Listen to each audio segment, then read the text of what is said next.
Yo, yo, yo, it's the Direct X Show minus the fraud. And we back up in this motherfucker again, ladies and gentlemen. And we about to get raw. Why? Because we always raw and uncut, yo. We don't sugarcoat shit, all right? Matter of fact, we don't sugarcoat nothing unless somebody's nothing about something, all right? But either way, though, I'm going to get into a little freestyle, which I hesitated to do last week. I've actually sent out the call to a couple of the cats and whatnot, but I understand, know what I'm saying? This is the weekend that Thor Ragnarok dropped. All right. So there's a lot of people that's actually chilling watching Thor Ragnarok. Some people is actually playing Call of Duty or Call of Duty, you know what I'm saying? And then also we got other people that got things going on, you know what I'm saying? Which is understandable. Either way, yo, first, I'll aim send a mass, squeeze, then shoot, then act like Sega and rally the troops. Because every week I send a call as if I'm Optimus Prime to have the DirectX crew roll up in full force combined to deliver gaming greatness to these YouTube streets like the X1X that has Chief on the inside riding the beast. So people place your bets we're gonna rock and roll like we do every week on the DirectX show. Bruh. Doing better I can do. What you thought, Chuck? What you thought, Chuck? You like that shit? Shit, yeah, man. You were running that bit. Man. All right, want me to say it again? I can pop that shit off again. Matter of fact, that could be our anthem every week. You know what I'm saying? Let's start it off, man. Yeah, put something, have somebody put a little beat tune to it. Hell yeah. Yo, first I'll aim, send a mass, squeeze, then shoot, then act like Sega and rally the troops. Because every week I send a call as if I'm Optimus Prime to have the DirectX crew roll up in full force combined to deliver gaming greatness to these YouTube streets like the X1X that has Chief on the inside riding the beast. So people place their bets we gonna rock and roll like we do every week on the DirectX show. Damn, bro. I'm with it. I fuck with it. All right, good shit, yo. All right, so on people on the panel, yo, we got Mr. 100, Mr. Intro Media himself. Yo, 100, introduce yourself to everybody. What's up, everybody? You already know this 100, Intro Media Gaming in the house. You know what I'm saying? I'm about to keep it live, real, and uncut. That's what I do for a living. That's what's up, man. That's what's up. And also on the show, we got Triple Cup Chuck, who just recently did a new podcast based on superheroes and everything and gaming. All right. And I actually gave a suggestion for the Heroic Vibrations podcast. All right. And it is lit, people. Y'all need to go check that shit out. No fronting. Yo, Chuck, introduce yourself. Yeah, this your boy Triple Cup Chuck, and I'm up. I'm always on that up stuff. I like to have fun, talk about games. You know what I'm saying? I love my Marvel DC, you know what I'm saying, my superheroes, and we gonna get it in on Wednesday nights, and I'm having fun with the DirectX show. We about to talk about these people with all this high blood pressure, because you know they full of that salt. Hell yeah, yo. They so damn salty, man. You'd swear they was fucking roaming around in the Sea of Thieves. You know what I'm saying? But it's true, man. I mean, I've seen a lot of reviews lately, you know what I'm saying? And people that are actually trying to X out the X1X. And a lot of these reviewers actually will give it like a positive review, say the positive aspects that the X has, but then they always come back to it has no exclusives. Now, my question is like, what exclusives did the PlayStation 4 Pro launch with? All right, is it Uncharted 4? Nah, because Uncharted 4 came out earlier that year. All right, I think it was like in March or some shit when Uncharted 4 dropped. All right, so they did have no newer games and whatnot. The X has quite a few games. All right, now it wasn't necessarily the 100 and what was it, 170 some of the games that are supposedly being worked on, Xbox Enhanced. Hasn't been all those games, but I've seen reports on how Assassin's Creed Origins looks. All right, there was a report where they were saying it's a generation ahead of what current consoles are doing. So I was like, all right, so it's basically doing what the PS5 is going to do 3 years from now. I was like, that shit blew my mind. But what are your thoughts on that, man? Let's start with you, 100. What are your thoughts on all the salt that's being thrown at the X? Man, it's crazy because I think when was that embargo lifted? Wednesday night, or I think it was Wednesday night. I was playing Sea of Thieves because I went off. I was gonna make a video on it, but had no time on it. But I saw, good old Jeff Backyard. That's one of the biggest ponies. I don't know why just don't go over to GameSpot, because that's the parent company of CNET. CBS is the parent company of both of them. Mm-hmm. Here, because you're not getting, you know, he complained. I mean, he said he liked it, but then he started complaining and about this and that, and you know, he's kind of comparing the pro and their games, and I'm like, you can't compare them games. How many pro games have really taken the power of the pro? Not too many. I think the best one is Rise of the Tomb Raider. I mean, so until the X version comes out, but yeah. So and you can change modes, but they was like, it's like it hurted them when they was talking about Gears of War. You know what I'm saying? And then I'm so people always trying to say what people got in their pockets. Come on, people just spent $1,000 on the iPhone X. You know what I'm saying? We're talking about 500, and then they go off. They keep on saying, "Oh, but if you don't have a 1080p TV, they already saying that the game's still gonna look better. Mm-hmm. You can have anti-alias; it's gonna look better." And you know, and then sampling. people acting like this. Yeah, and people be acting like these acting like these damn TVs are so damn expensive. We knew what the X cost. Some people saved out. My bank account just said fuck me last night, because I just spent Microsoft just said we just took out the $549.95. I'm like, damn, I forgot. You know what I'm saying? But that's a birthday present for myself, so you know what I'm saying? But I knew about it, so people can save. You know, but it's just crazy. It's just crazy. I don't know where to hate from, but then, like you said, where was the pro at when these games, when the pro came out? What they had, when the pro came out last year, right? What they had, VR came out this year. Yeah, they didn't have. They had Ride. I mean, what really first party really taking the power of it now? You know, Gran Turismo. What you finna get? Some VR. True You that. know, and then I caught a lot of them. I even listened to Engadget, and I respect Engadget a lot. But it's crazy how they keep on saying, okay, both machines do Blu-ray. No, one do 4K Ultra Blu-ray, another one just do regular Blu-ray. Exactly. There's a difference between them two. And if they're you listen sending to a mixed them, message to the customers. Yeah. And when you listen to it, they both say that. And I'm like, no, you're wrong. Mm-hmm. And I looked in the comment section of Cena, and I'm surprised a lot of people was checking him on checking Jeff. Like, man, come on. You know, saying he's mad because Microsoft only had one game pass when he reviewed it. It's called wait. Nobody forced you to review it. Just because the embargo's over, don't mean you're forced to do it. Mm-hmm. Right now, look how many games. If somebody probably got the X now, I got what enhanced now. They complained about Quantum Break, but that's the same patch that's on the PC. I don't see the PC Master Race complaining. Remember, is that what they don't understand though is that people, the X1X uses 4K PC assets, something that the PS4 Pro don't. All right, you don't got 4K Blu-ray assets from PC on the Pro. What you get is upscale. All right, that dynamic upscaling bullshit and whatnot. And most of those games run at half the resolution that the X is running these games at. Half the resolution, people. So if you got it running at 1440 on the Pro, you running it at 360 or 3600 on the X. But continue, 100. Yeah, no, I'm good, man. But I you know, I like you say, we were saying earlier, you know, sometimes you expect from certain people.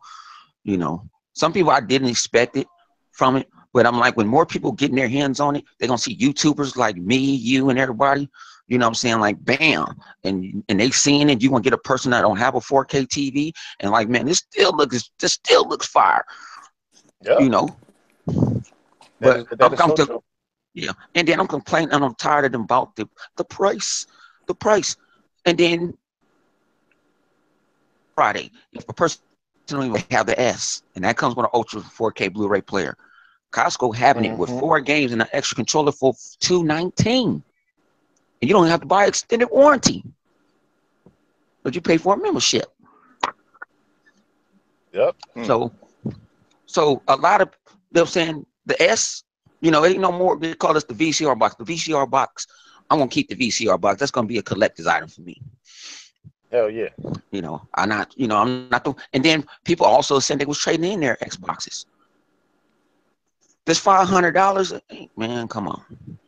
And then with the trade in, you know, GameStop gonna be doing them deals. Yo, we'll give you 150. 150. You trade your shit in. I think it's two. Look at that, man. 225 for the S if you trade in the S, and I think it's 150 for the OG one. But if people want to do that, yeah, they ain't give us them deal. They ain't give us them deal. I wish I could have got that from them. Doubt.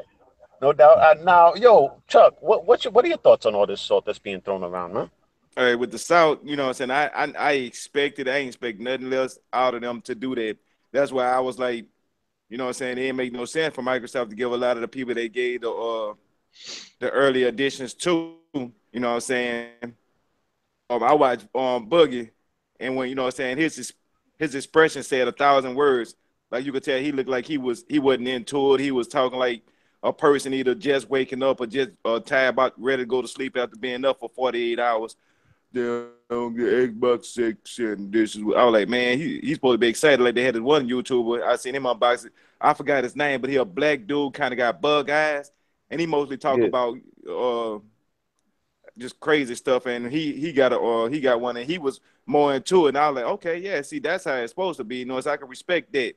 And like with me, I just kind of seen like with Jeff Keighley, you know what I'm saying, his last name or his middle name should be Pony, because that's all he is. So I you know what I'm saying, pretty much after he released the price before the E3, when I was sitting there, you know what I'm saying, wanting to see it and respecting it, and he did that, I lost all respect for that man right then and there. And me, I could have on the cool, I could have got me a Xbox X 2 days ago on Facebook. They got somebody, I don't know how he get his hands on it, but he got it. He said he was selling it for $600, and I was like, damn. I went back and I looked at it, you know.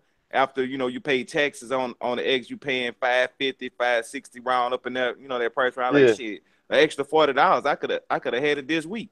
Like, well, actually, you know what I'm saying, last week, I like, you know, but you know what I'm saying, but me personally, I was like, nah, I ain't gonna do that. I ain't gonna beat the game down. And it was a Scorpio edition.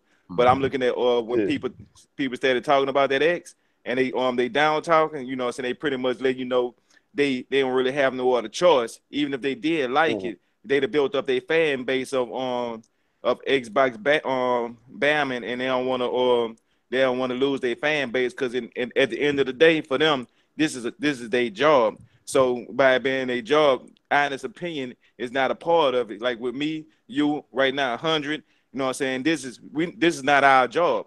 So we giving our honest opinion how we actually feel about this here. They doing it because they know if they say why not purchase the Xbox X, that'll get more clicks than the Xbox X is a powerful machine. You know what I'm saying? Oh, so yeah, and plus their fan base. Think about their fan base. You know, Boogie's fan base is mostly a bunch of fucking ponies and PC Master Race motherfuckers. Right. Playing all of the tink tong games and stuff like that. So you know what I'm saying, he got to cater to them. He know, even if he did like it, he know, so he know if he in the situation where if he come out and say he like it, he gonna lose a lot of his subscribers. They gonna look at him, you know, so they ain't gonna like what he's saying. And if he come out bashing too hard, they gonna know that he a fraud because of the whole concept that anybody with that knows that this is the most powerful machine, you can't lose. If they covered every aspect in this machine, you can't lose. So they trying to find any little thing, and the only thing they can come up with is the price. And like a person like 100 say, people paying tripping about $500, paying $1,000 for the X. You know what I'm saying? They tripping on that. They trying to find little things, like they're saying, if you don't got a 4K TV, it ain't gonna do nothing. But you know what I'm saying? I'm gonna give a shout out to that boy Livewire, because he had said he got a 1080p TV, so when he get his X, you still gonna it's gonna upsample with the 4K textures and downsample to his 1080p TV. He said he's gonna get a boost, and then when in the future when he get a 4K television, then he gonna go from getting a boost to getting another boost. So that means he gonna be like actually getting to like a combination of getting better. You know what I'm saying? It's gonna be better, more beneficial. It's like playing the games all over again, yo, for the first time. It's like, oh shit, night and day, like Gears of War 4. You know what I'm saying? Night and day, people. He get 3 times at it. That's some crazy shit right there, man. And what people don't actually fail to realize, that these games look fucking phenomenal. Gears of War 4, for example. A lot of these games have a quality mode and a performance mode. All right, so the quality mode, at least for Gears of War 4, you know what I'm saying? You could run the campaign and horde mode at 30 frames per second with all the 4K PC assets in place, which the game looks fucking phenomenal. All right, and not only that though, but if you decide to go for performance to play it at 60 frames per second, the campaign and horde mode, you'll be blown the fuck away. And not only just because it's at 1080p, because remember, it has the upscaler, all right, and it has the super sampling. This game looks almost identical. Almost.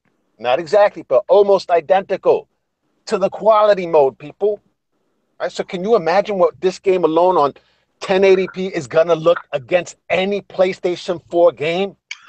It'll blow them out the fucking water. I'm telling a game that nobody has been talking about, and it looks great on the regular Xbox, on the X, the OG Xbox One, is Forza 7. I didn't personally get Forza 7 because I was waiting, because I saw that E3 and I'm like, damn, they had about 3 months to retouch it up. It looks good on the S now and on the regular Xbox. Forza the real dynamic curve. That's running at 60. Yeah, look at the real dynamic weather that is now. When I played the demo, I was like, whoa. So the dynamic weather is something that Gran Turismo Sport can't do. Mega couldn't get off the game. I'm like, Mega, save it for this. I know, man. Man. And he was his owner. I'm like, save us a little something for this. You know, I'm on this, man. But when you enjoy a game so much, like I joined Tomb Raider, my boy Tess was like, man, save something. Like, no, this shit too good. Yeah, I know. Mega loves Forza though. I know Mega loves Forza. I remember when I was playing with you cats on Horizon. Everybody was like level 10, level 14. Mega was like 84. I was like, what the fuck? Hey, I say $1 DLC for Tomb Raider. Yeah. Well, Tomb Raider, I got the last one left. I got the one when it's like you got to fight the dead ones. But I'm gonna replay the game. I like the 2. I'm gonna replay it again. That's gonna be like and this time. Dude. Yeah, this time I'm gonna go try to grab all the This time I'm gonna grab all the I'm gonna try to grab all the treasure. I mean, all the tombs. I didn't get all of them. But some of them tombs was hard, and I ain't gonna lie, I jumped on you for a lot of them. Just YouTube it if you get stuck. Yeah, man, I say, man, fuck the YouTube. The whole thing of Tomb Raider, the whole purpose of Tomb Raider is figuring the puzzle out. Because once you go on YouTube, you don't get that. You don't get that achievement. You know what I'm saying? I mean, hey, it took me about 3 months to beat Tomb Raider. I took my time and I played it. And I just, you know what I'm saying, got frustrated. But that was a game I looked like 75% of the game is about trying to figure it out, trying to figure the puzzle out. Yeah, some of them easy. But my man Hollywood, and that sense of completion, though, that sense of completion that you felt after you finished it, you was like, yeah, I did that shit by myself. That's what's right. Hey, because my girl, she had pulling that number out. I like, man, you gotta beat it yourself. She said, man, fuck that. If I get stuck, I'm going on YouTube. I didn't get stuck on the game. I'm talking about like the tune, like one of the tunes with the cars, with the cable cars. I couldn't know how to jump one of them, and I spent like an hour on it. I like, nah, man, I'm gonna find somebody.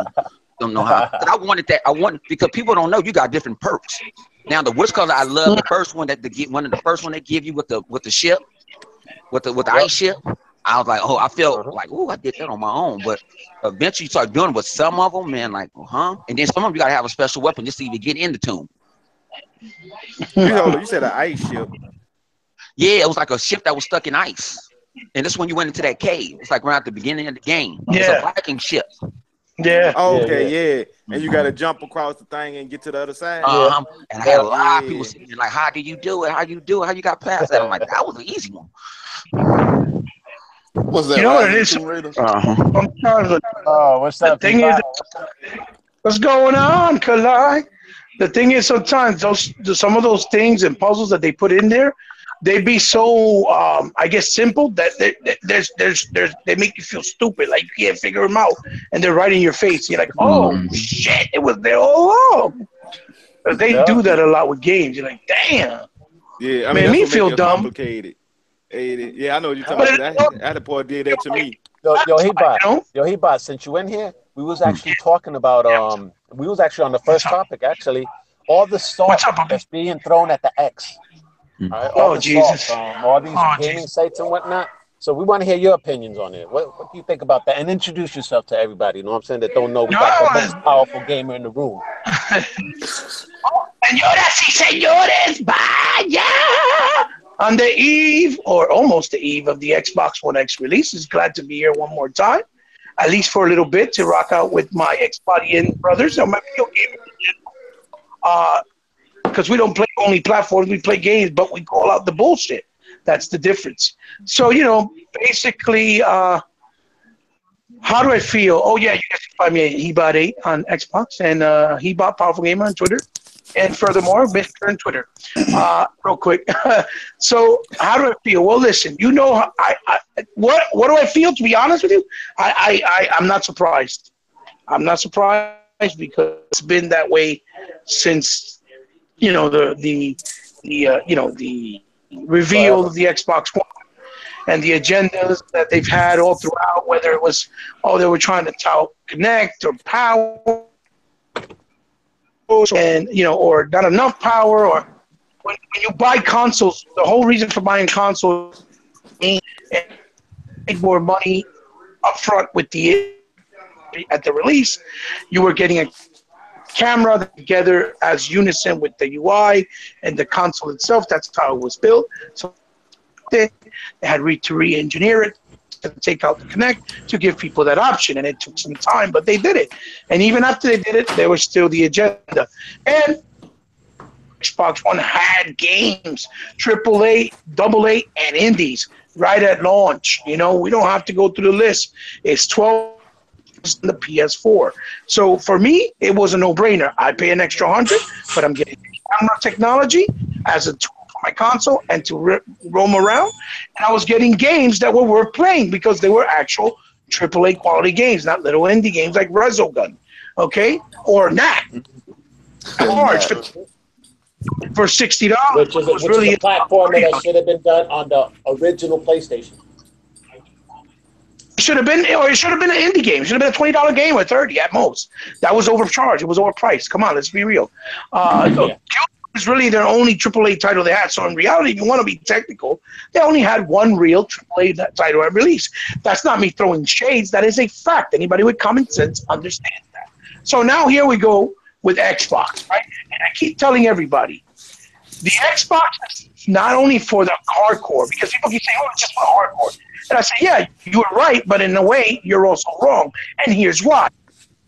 All those people that claim that they haven't bought an Xbox because they didn't have enough AAAs or enough exclusives, as you will, because you can play them on PC, although you still can't play them on a Nintendo Wii or a Nintendo Switch or a PS4, but they're still console exclusives, with that logic that they like to throw out.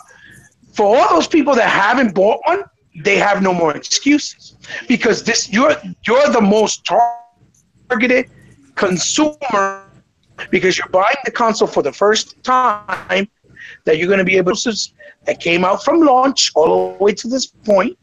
You're going to be able to play the multi-plats at the highest quality to benefit TV, or you got 3 generations of a company now available with proper emulators, unlike PC that they don't run properly, with Xbox OG and 360. And yes, I'm throwing it out there.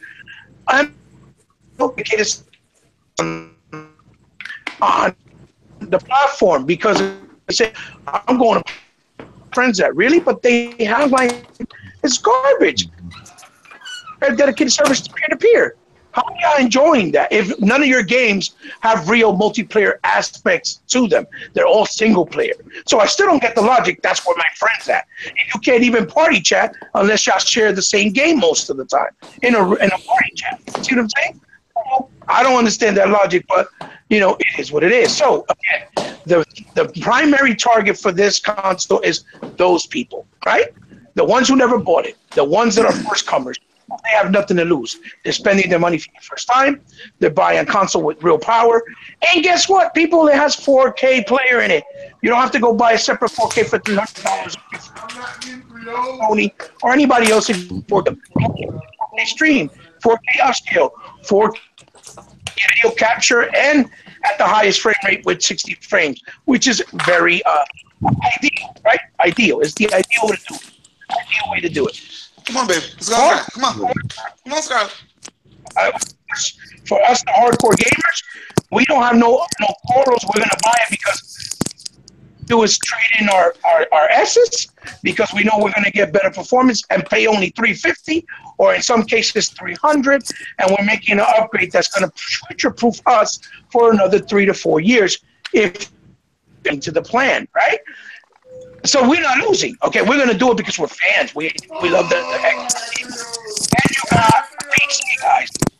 The PC guys, how do they lose? They don't, because this is the best option for them to get 4K gaming with HDR and a good ecosystem that has dedicated servers. So they'll having to shell out more wait for new monitors next year for port HDR that will probably cost $800 at launch for 32 inches. You keep cutting in and out on the show. 500. Yeah, you're going in and out. He botting up. Yeah. Hey man, man, it's my boy Hollywood. You know, my man on. What's up, Direct? Man, thank you 100 for letting me jump in. I told you he was gonna get in. Who is this? It's my man Hollywood. You know, Craig. Hollywood, man. It's my man. Craig Gaming TV. It's out. What's up? You know what I'm saying? He's a good friend of mine. You know, he up and coming YouTuber. You know, think about DirectX. You show love to everybody. We don't care if you're big or small. Yeah. It's all about them games, man. Like I said. All right, good shit, yo. So, as a matter of fact, introduce yourself to everybody real quick, and then you continue. All right, but introduce yourself to everybody. All right, what's up, everybody? It's your boy Craig Simmons, man. I'm a gamer. Been gaming since the NES. I just love to play games, man. Like I said, I keep it real, keep it 100, no pun intended. This is bias. Okay. That's what we do. Craig, I subscribed to you not too long ago. I like your videos there. Yeah, I know you are. I appreciate it. Thank you, He-Bot. I know you are. Yeah, you're raw and uncut. I like that. Yeah, I know exactly who you are. I keep it real, man. I like you, man. Like I said, a good game, man. I don't feed into the bullshit. Right. Well, it's like it's like I was saying before you came in. We have our preferred console. And we play on all platforms, but we call out the bullshit. We don't. Exactly. There's bullshit. We're going to call it out. What's wrong is wrong, and what's right is right. Well, I got to go to work in a minute. I'm pulling these overtime hours. But I had one thing to say, man. Did y'all catch the shit? People are really tripping on Gears of War dropping 3 frames on the 1080p 60 mode. These cats are trying to run crazy with. I'm like the pro drop frames left and right. What the fuck? It's no excuse for that. Y'all want the Assassin's Creed Origins is hitting benchmarks, or not benchmarks, hitting 60 frames without a patch, unlocked. And look, everybody will tell y'all this, man. Everybody say the excuse, you need more time when you come. Imagine what they're gonna be able to do a year from now with the X. People picking it apart now. It's new tech. It's new Great tech. point. Exactly. Yes. Imagine you get them next year this time. What the hell you think you're going to be able to hit with this game? That's why I say these cats need to stop it, man. You got your Super and your Pro. That's why I did buy the Pro. It wasn't because I don't like PlayStation, because I fuck with PlayStation. I'm in here playing Street Fighter 5 now. Right. The Pro wasn't an upgrade. It's still basic PlayStation 4 taxes. Why the fuck I'm going to buy a Pro? You know what I'm saying? It wasn't your money. It's going to give you power. It's going to give you everything you want. I mean, nothing is 100%. Absolutely. So people picking and choosing what they want to do. You have a point with that, because, for example, look at Forza 5 compared to Forza 6. It came out just 2 years after the fact. Forza 6 was fucking phenomenal. Can you imagine what the games are going to look like a year from now? It's going to be crazy. Hell yeah. Mm-hmm. I don't think your eyes ready, man. I don't think your eyes ready. Nah. People's eyes is going to be bleeding this holiday season. From sensory overload. I'm going to tell you right now. I got a 4K TV. It don't do HDR. I bought it 3 years ago. But when I watched the E3, mix it with the 4K, I was already sold. I'm like, man, I ain't even getting the HDR shit. And this is how it's going to look off a stream. Man, I can't wait to get that box Tuesday. But take out with the HDR. There's some people like HDR that I mess with and some people don't. I don't know, because it's got to be properly for 100. 2 to 20. And it looks bad, so they don't realize that it's their mistake. Mhm. But Oh, okay. So you look, they may down there ready getting it in right now. yeah, when you're ready to make that move with the HDR TV, just come see me. I'll give you advice. I'll tell you what to look for. Hold up. I think he just went out. Y'all, Yep. I jumped in at the last minute. Like I said, I'm about to ride out. Oh man, shoot. Well, good Appreciate you shit, coming man. by, man. Yeah, he's I know real you cool always cat, come man. on He's the cool. show. Man. He got a cool channel too. You know what I'm saying? I Subscribe. try to do my I'll thing, leave man. I it try in. to do my thing. I'll leave it in the Oh, description. you doing it? You doing Like I got it? everybody else's, I'll leave it in the description. Yes, All right. Keep yes. doing what He's you're cool doing. people, man. Support this man. He's a nice guy, man. He speaks from the heart. You know, he is what it is. But I've seen his material. I watched every video so far you thrown out. Appreciate it. Appreciate it. Man. Because people don't The always man leave spitting comments the like, real. yeah, Like no, I said, man, y'all, I appreciate it, man. I got to ride. But please, whatever y'all get a chance, y'all got to open it, man. I love to jump in from time to time. yeah. I All work right. the third shift, so I Matter ain't of got the fact, thanks best for hours in dropping the by, world. yo, and giving your feedback. Oh, That's I right. appreciate it. You know, when I get to work, I'm gonna pick it up, listen to it while I'm doing my little welding thing. So I'm gonna get caught up. Yeah, go do you, brother. Go make that money. All right. Nothing but respect. Nothing but respect. I'm for sure. Be cool, Hollywood. All right. Appreciate it, fellas. I'm out. Mhm. Tuesday. Be good, Craig. Be good. All right. Mhm. I'm going. Yo, he bought your mic, man. I'm not sure if it's, what are you on, your mic, your PC, your cell phone? What are you on? I'm cutting in and out a lot. Yeah, you come Yeah, in and dude. out. Yeah. You want All right, I'm gonna change. I bought a new mic today. I'm gonna change it. Let me. You tell me how I sound, okay? Oh, praise the Lord. Hold on. he be on the heat, the brain, but sometimes he be going in and out. Yeah, I I can. know, man. mm-hmm. Hold on. Hey, 1 second. Hold on. Yo, but that was actually live, yo. Right. Good looking out, Wine. Yeah, no, I saw. No, I told you. Yeah, no, I've been, you know what I'm saying? I talked to him like, you know, he'll come on our party, especially on the weekends, and come bother with, you know, he loves Street Fighter, you know, saying he loves Killer Instinct. Yeah. So, you know what I'm Yo, saying? you I was ever like, played that's him? me. You never ever played him on King of Fighters? Nah, I ain't got, you know, putting, you know what I'm saying? Like, man, but you know, it's a lot of, I tell people like this, it's a lot of people out there that got great content. There's nobody don't push them, or they don't have to push or something. You talk common sense, I got you, but I'll subscribe the same day. I listen to your video, make sure I thumb it up. Even if I can't listen to it all. That's the difference between a whole lot of us and then a whole lot of other YouTubers. Right. Yeah, You know what I'm saying? yeah, true that. Yeah, but there's a lot of things about the X, man. You know, and I understand why people throwing salt and stuff like that. But what they haven't seen though, Assassin's Creed Origins, man. That game looks fucking amazing. All right, just on the vanilla version. But the X version, as I said, it's a generation ahead of what current consoles are doing now. All right. So basically, I'm like, my takeaway from it is like, damn, this shit is doing shit that the PS5 is going to do 3 years from now. And this is now. All right. I mean, it's a freaking trip, man. I mean, people are just not ready for the X. All right. They're just not ready. All right. And plus, it has the 4K Ultra Blu ray. A friend of mine that has a PS4 Pro.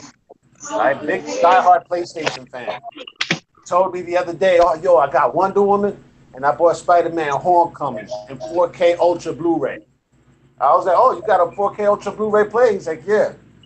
I was like, damn, but don't you got a Pro? He's like, nah, but that doesn't play 4K Ultra.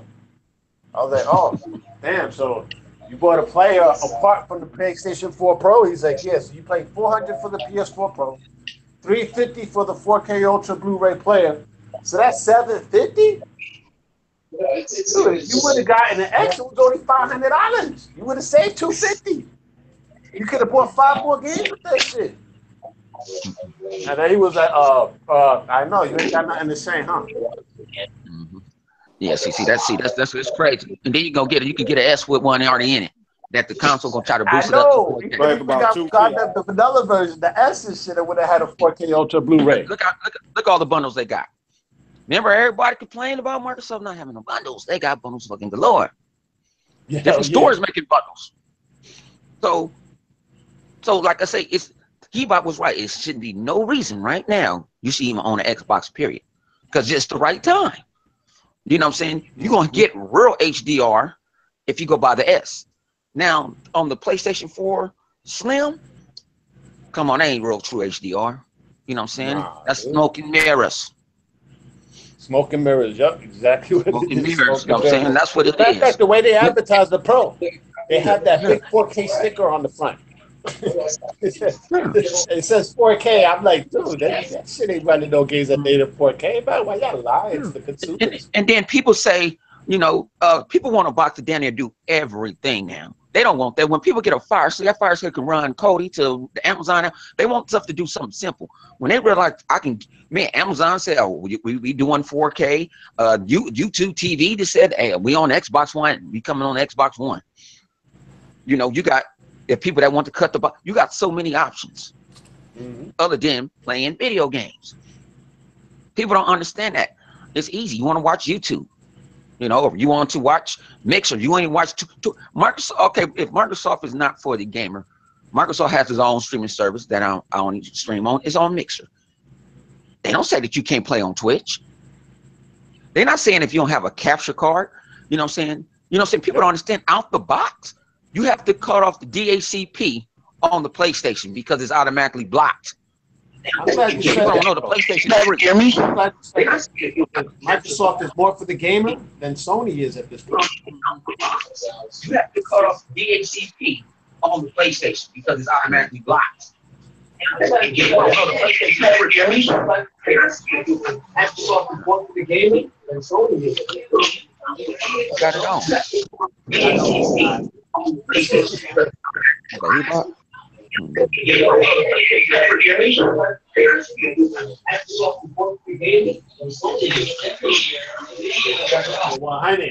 Hey man, I got him. All right. Nah, I saw it. Yeah, He-Bop, you gotta mute the podcast. But no, like I say, tell people like, man, I'm seeing this is for the gamer. You know what I'm saying? People get on Shannon. She don't need to get another job. Well, she came out this week, last week, it's another week, and saying that, you know what, people has invested in games. People get on Shannon. You gotta cut it down, He-Bop.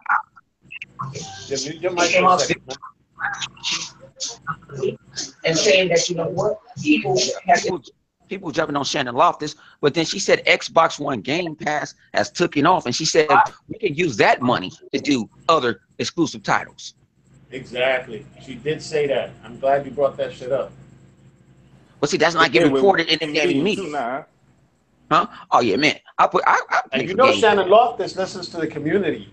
Once Record dropped, you know what I'm saying? People was like, it's dope, but you should have finished it and whatnot. She was like, you know what? I'm gonna go do that. And then she dropped the definitive edition, and then she was like, you know what? If you already own it, you already get the free upgrade. Yeah, so and they dropped it at $20. Damn. 20, and I paid 40 for it. And I ain't complaining. Hell nah, shit. We had early access. I think sometimes people complain just because they ain't got shit else to do. Ain't got no lives. They ain't got no old lady to hold on to. They don't have a bottle of liquor to drink or something. I don't know. Some of the stuff is the one that consoles them to sleep every night is the PlayStation 4. Yeah, so I don't. Bedtime, you know what I'm saying? Yeah, so I don't understand where all this damn hate from. People say we have no games. Man, we have shitload of games. If we don't have no games, why own over down there close to 400 now? You know, and that's just the Xbox One game. Then you complain about, man, people. I didn't get to play every backwards compatibility game. Dude, they got like over 300 backwards compatible titles. That's about. And then the OG Xbox games look great. Like I said last week, I almost shed a tear when I saw the OG Xbox when it cuts on. I'm like, ooh, you know what I'm saying? Yeah. You know, you got Xbox Game Pass. I just downloaded the other night. I still ain't played it because I said I was gonna wait for it, and they threw in the new the latest Metal Gear. I had to ask Jay Long, was that the demo or that's the whole game? He said that's the whole game, and they threw that in Game Pass. So I'll play it now. Oh yeah. And think about it, Metal Gear on Game Pass. Wow. That's fucking And amazing. then the crazy thing about it is too, Microsoft ain't taking games out of Game Pass. They adding them. You can get Ninja Gaiden Black. Wow. Yo, $10, all these games. Come on. Wow. That's just phenomenal, dude. They're thinking real ahead. They're ahead of the curve if you think about it. Yeah, what all other the things console, that they're doing. what other console doing it? The hate is just threat, man. Like I was trying to tell you guys before. Yeah, now, okay, yeah, all right, yeah. See, now you better now. You bought. See, And one more thing. Yeah, you sound crisp and clear now. But I want to add one thing, though. Another thing that the X has over the PlayStation 4 Pro and the vanilla PS4, Dolby Atmos, people. If you have a surround sound system with Dolby Atmos, son, you're going to fucking hear the grains of sand moving in the wind in fucking Assassin's Creed Origins. All right? That's fucking what Dolby Atmos has, yo. It gives you that sense of realism. Yes, and I think right now it's half off right now. I know a couple of people bought I know that they actually lowered it down. I think Microsoft did a deal with them. It's like, yo, lower the price like that when we drop the X. Like that, you'll have a whole bunch of new stream of clientels coming your way because there's going to be a lot of people that want the best entertainment possible in their living. And some people are junkies. Like they say, I'm not a real sound junkie. You know, I really play more. I prefer more headsets that can run that. Like I have a surround sound system, 7.1 in my room, and you know the last time I turned it on, I don't. Cause music I can, you know, I like to, you know, talk and party chats, and I like to hear, you know, if it's a real hardcore game, I ain't in no party chat. But I like the power. Right. Well, you know, they got headsets that support Atmos because that's 4K sound. But see, I'm not a person gonna pay no $100 for no headsets. Yeah, hey, right. My neighbors here, I be having mine turned to the neighbors to hear. Well, listen. Let me give you guys a little bit of info or insight. The Atmos, in order for you to run it properly on any console that supports it, which the X is the only one right now, you're gonna need a receiver that supports it with HDR and the Atmos, and you're gonna need speakers that are Atmos. Usually, the Atmos speakers are clips. They're very pricey. They're the ones that have the metallic copper, that penny color, the ones that support it. But you know, if you have the money, it's well spent. You're future proof. Atmos is the newest tech in surround sound that hasn't been around since.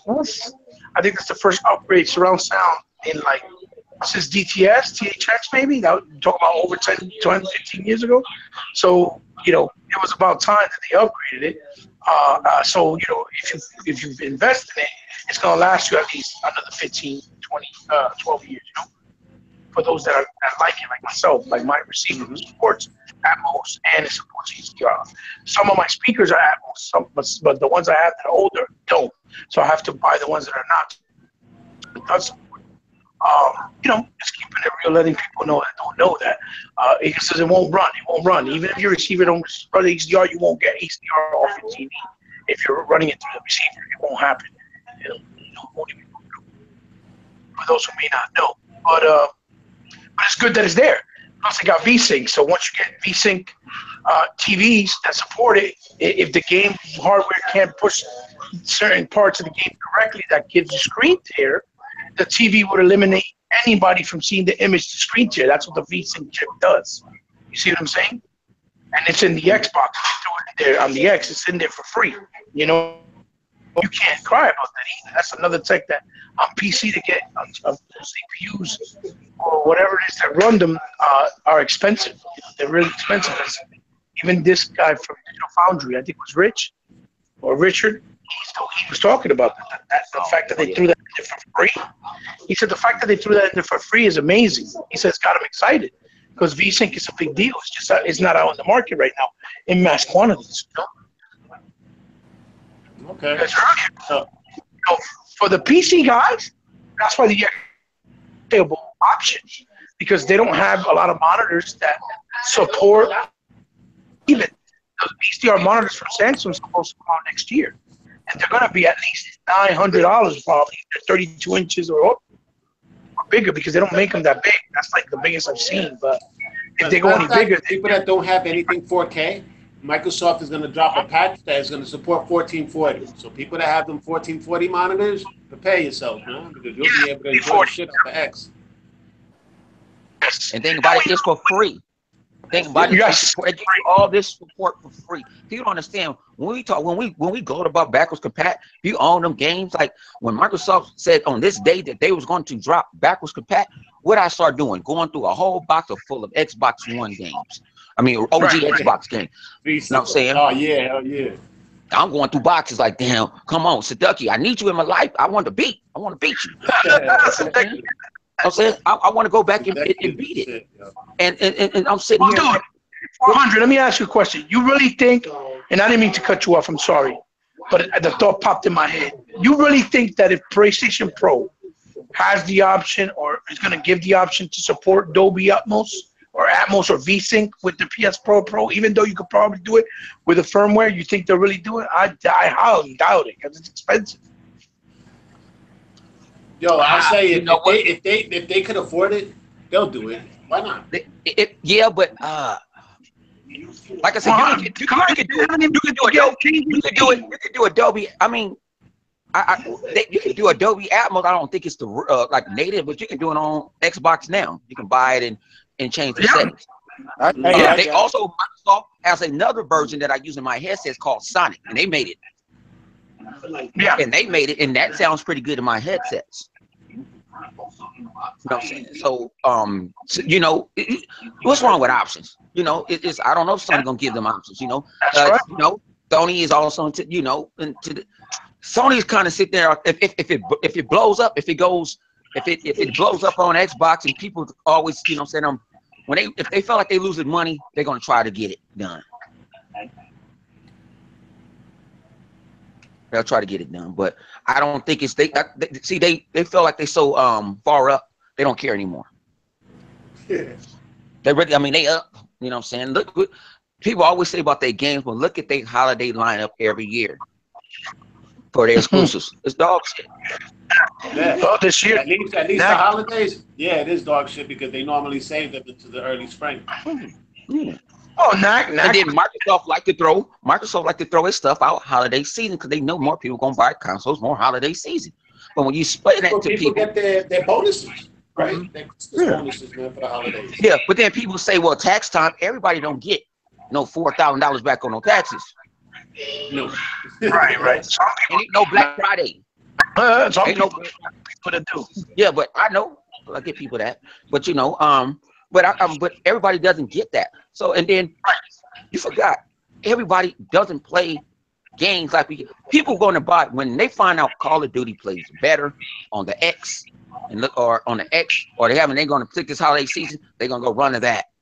And not just play better, it's going to look phenomenal compared to the Pro. Right. So the X is not about resolution. The X is not about resolution only. That's why I don't know why they got that misconception. The X is about the textures, the lighting, the draw distance, the casting, shadow casting, the anti-aliasing, better speed and the loading time, better frame buffering. You know, it eliminates bump mapping. You got your performance mode if you want the 60 frames, and then you also got your quality mode. Mm-hmm. It's going to give you the option. You could pick frame rate over just all the bells and whistles and the details. So it's more than just better resolution. Like they try to, because a lot of these guys that were reviewing it, they tried to talk good and then they throw a shade in there. Oh, it's just basically better resolution. No, it really isn't. You know, it's more than that. Don't fool yourself. And don't fool your audience. And it's better graphics. It looks. That's right. It's not. It's performance.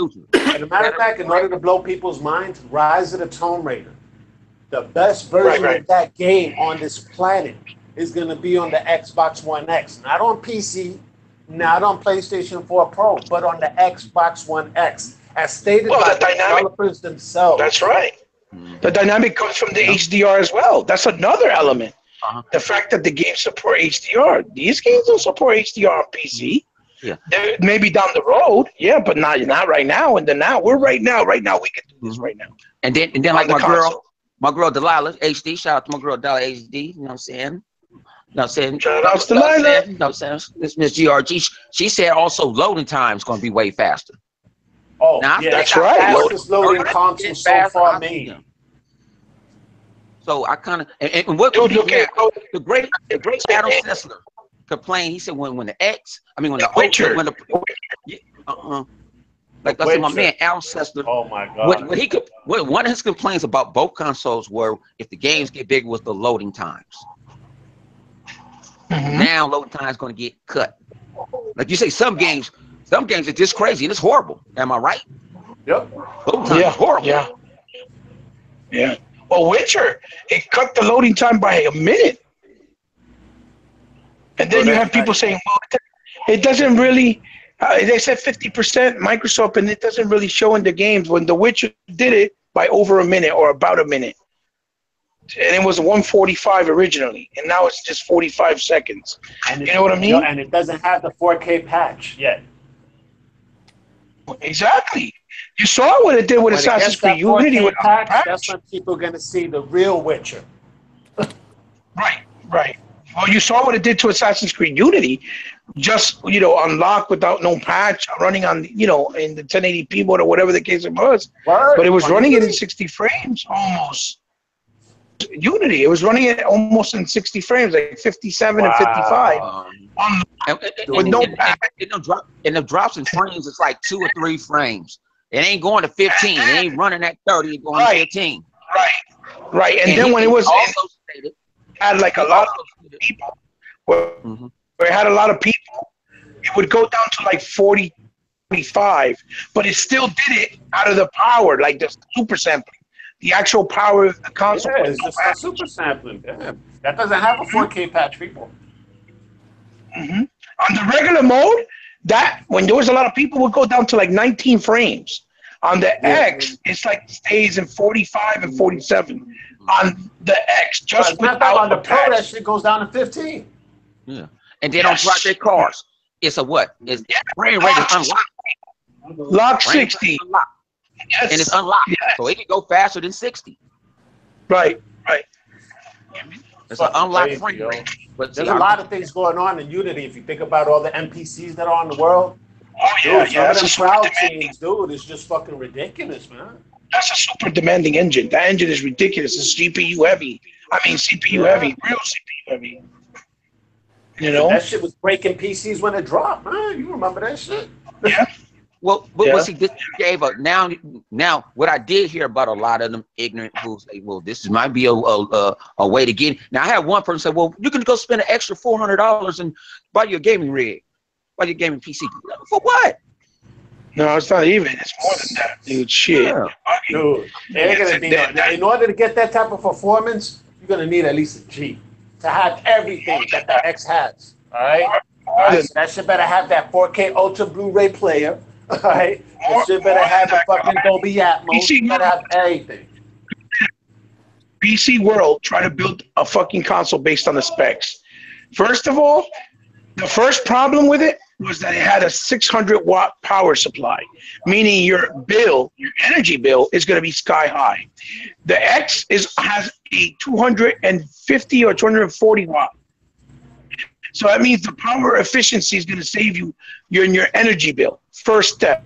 That's one of the first things. Okay. They had a Blu-ray player on there, not a 4K player, because the girl said if we put a 4K player, we actually need another motherboard, some real other type of cables to run the bandwidth faster, and it doubles the price. So it goes up from $700 that they had it to $1,400. Wow. $940, right? $940. Then the size of that smaller case, but she said if they went smaller, it would have to go even more expensive because now they got to buy the parts equivalent to the smaller size, which the X is smaller. It did not have a vapor cooling chamber, which shits all over the actual cooling system they put in on their version. So when it's all said and done, we're talking about almost $2,000 to $1,800 to $2,000 with spec for spec. Okay, realistic. Wow. Want to know what's even trippier? A lot of people don't understand this, Iban. They don't understand the difference between regular Blu-ray and Ultra 4K Blu-ray. All right, it's night and day, yo. The Blu-rays, the regular Blu-rays, the vanilla ones, them shits look like DVDs next to the Ultra Blu-rays.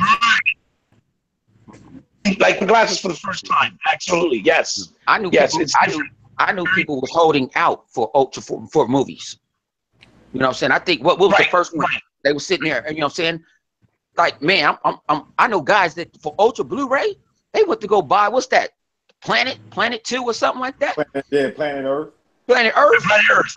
My boy Dennis was sitting there like, man, I'm watching Planet Earth. I'm like, but you know that Planet Earth. And then I heard certain movies is taking. Now all movies don't take the advantage of it. Oh, they say Ultra 4K, but they're not. The reason why, I'm not rich and you take you. I'm not gonna act like I know the difference. You know what I'm saying? But I know the console is going to upscale it. I know some movies are they're 2K and they're gonna get upscale. Some of them go 8K. 100 and get down. Let me explain it to you real quick. The reason why is because when you watch a movie in the theater, when they film it, a movie in the movie theaters, some of them are recorded up to 24K, right? Like something like Lord of the Rings was recorded, right? So if they try to put Lord of the Rings, you know, pixel for pixel on a disc, you're gonna get real 4K downsampling it to run 4K because it runs at a higher res, right? So you're still 100% 4K. But movies that are older, like let's say something like Oblivion, that were recorded in like 1440, which is 2K, they have to upscale it to 4K. You're not going to really see it in 4K because it wasn't recorded in that format for the movies. You see what I'm saying? Because that 12K and 24K cameras, like the 3D cameras they use for Transformers, those shits are super expensive. It costs mad money. And most of the time it's IMAX that support it, right? So Transformers the movie, okay, you're going to see it. Power Rangers, same thing. That was recorded in 6K with downsamples, and you're going to see it in 4K, in true 4K, because they had to actually downsample because the real image is 6K. That's what it is, if in case you don't understand it, to make it simple. That's what they're talking about when Rich try to say, yeah, but it's not, and even 123 Killer, it's not real 4K. That's what they're talking about, okay? So, you know, that's what anything else. It's a newer technology. It's going to take time. There's movies that are filmed at 8K, but there's not a lot of them because those cameras, again, are expensive. But that's the new world transition, and you're going to see it now from this point forward with more movies because now 4K TVs and 8K TVs are the future and will be in the horizon 5 years from now. You see what I'm saying? So they have to do it. Just to explain that, in case you didn't know. All right, good shit. Yo, I got a question though. This I actually saw on Twitter. You know what I'm saying? Actually, Phil Spencer posted a review of the Xbox One X in Rolling Stone magazine. Right? He posted it on Twitter and whatnot. I was like, okay, good shit. So I decided to go over there, read that article, and shoot. What's his full name? Yoshida sounded whatnot. Shuhei Yoshida. He actually congratulated Phil. Know what I'm saying? On the X1 X. He said, yo, congratulations. And Phil just answered him back. Thanks, Shu. That was it. Dude, people started going crazy up in the comment sections, man. You know, fucking throwing a tissy fit. I mean, you know, the people that's pro Xbox and whatnot, it was like, oh, good looking out, know what I'm saying? You know, you basically, look at that. Even the two bigwigs from two different companies and whatnot is congratulating each other.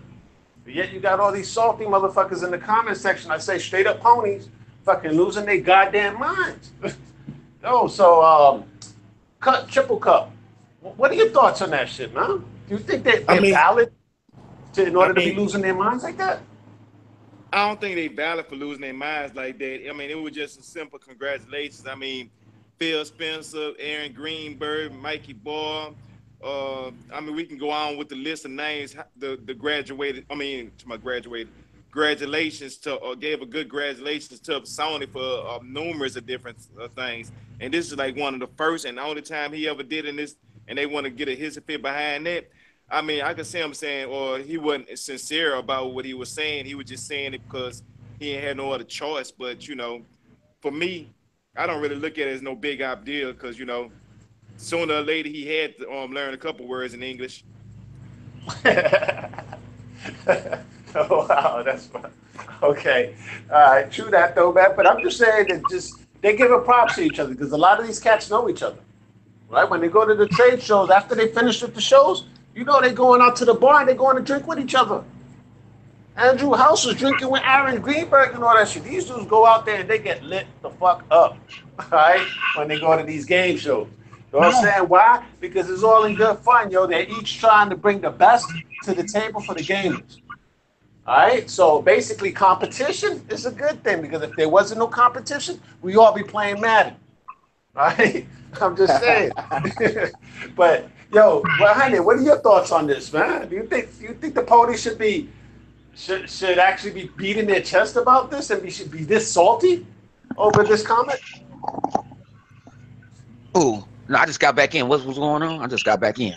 All right. Yo, about the tweet that Phil Spencer had sent out and whatnot about Rolling Stone magazine, you know, about the review that they posted in Rolling Stone, which they was over the fucking moon with the Xbox One X's performance. Rolling Stone magazine loved the X1X.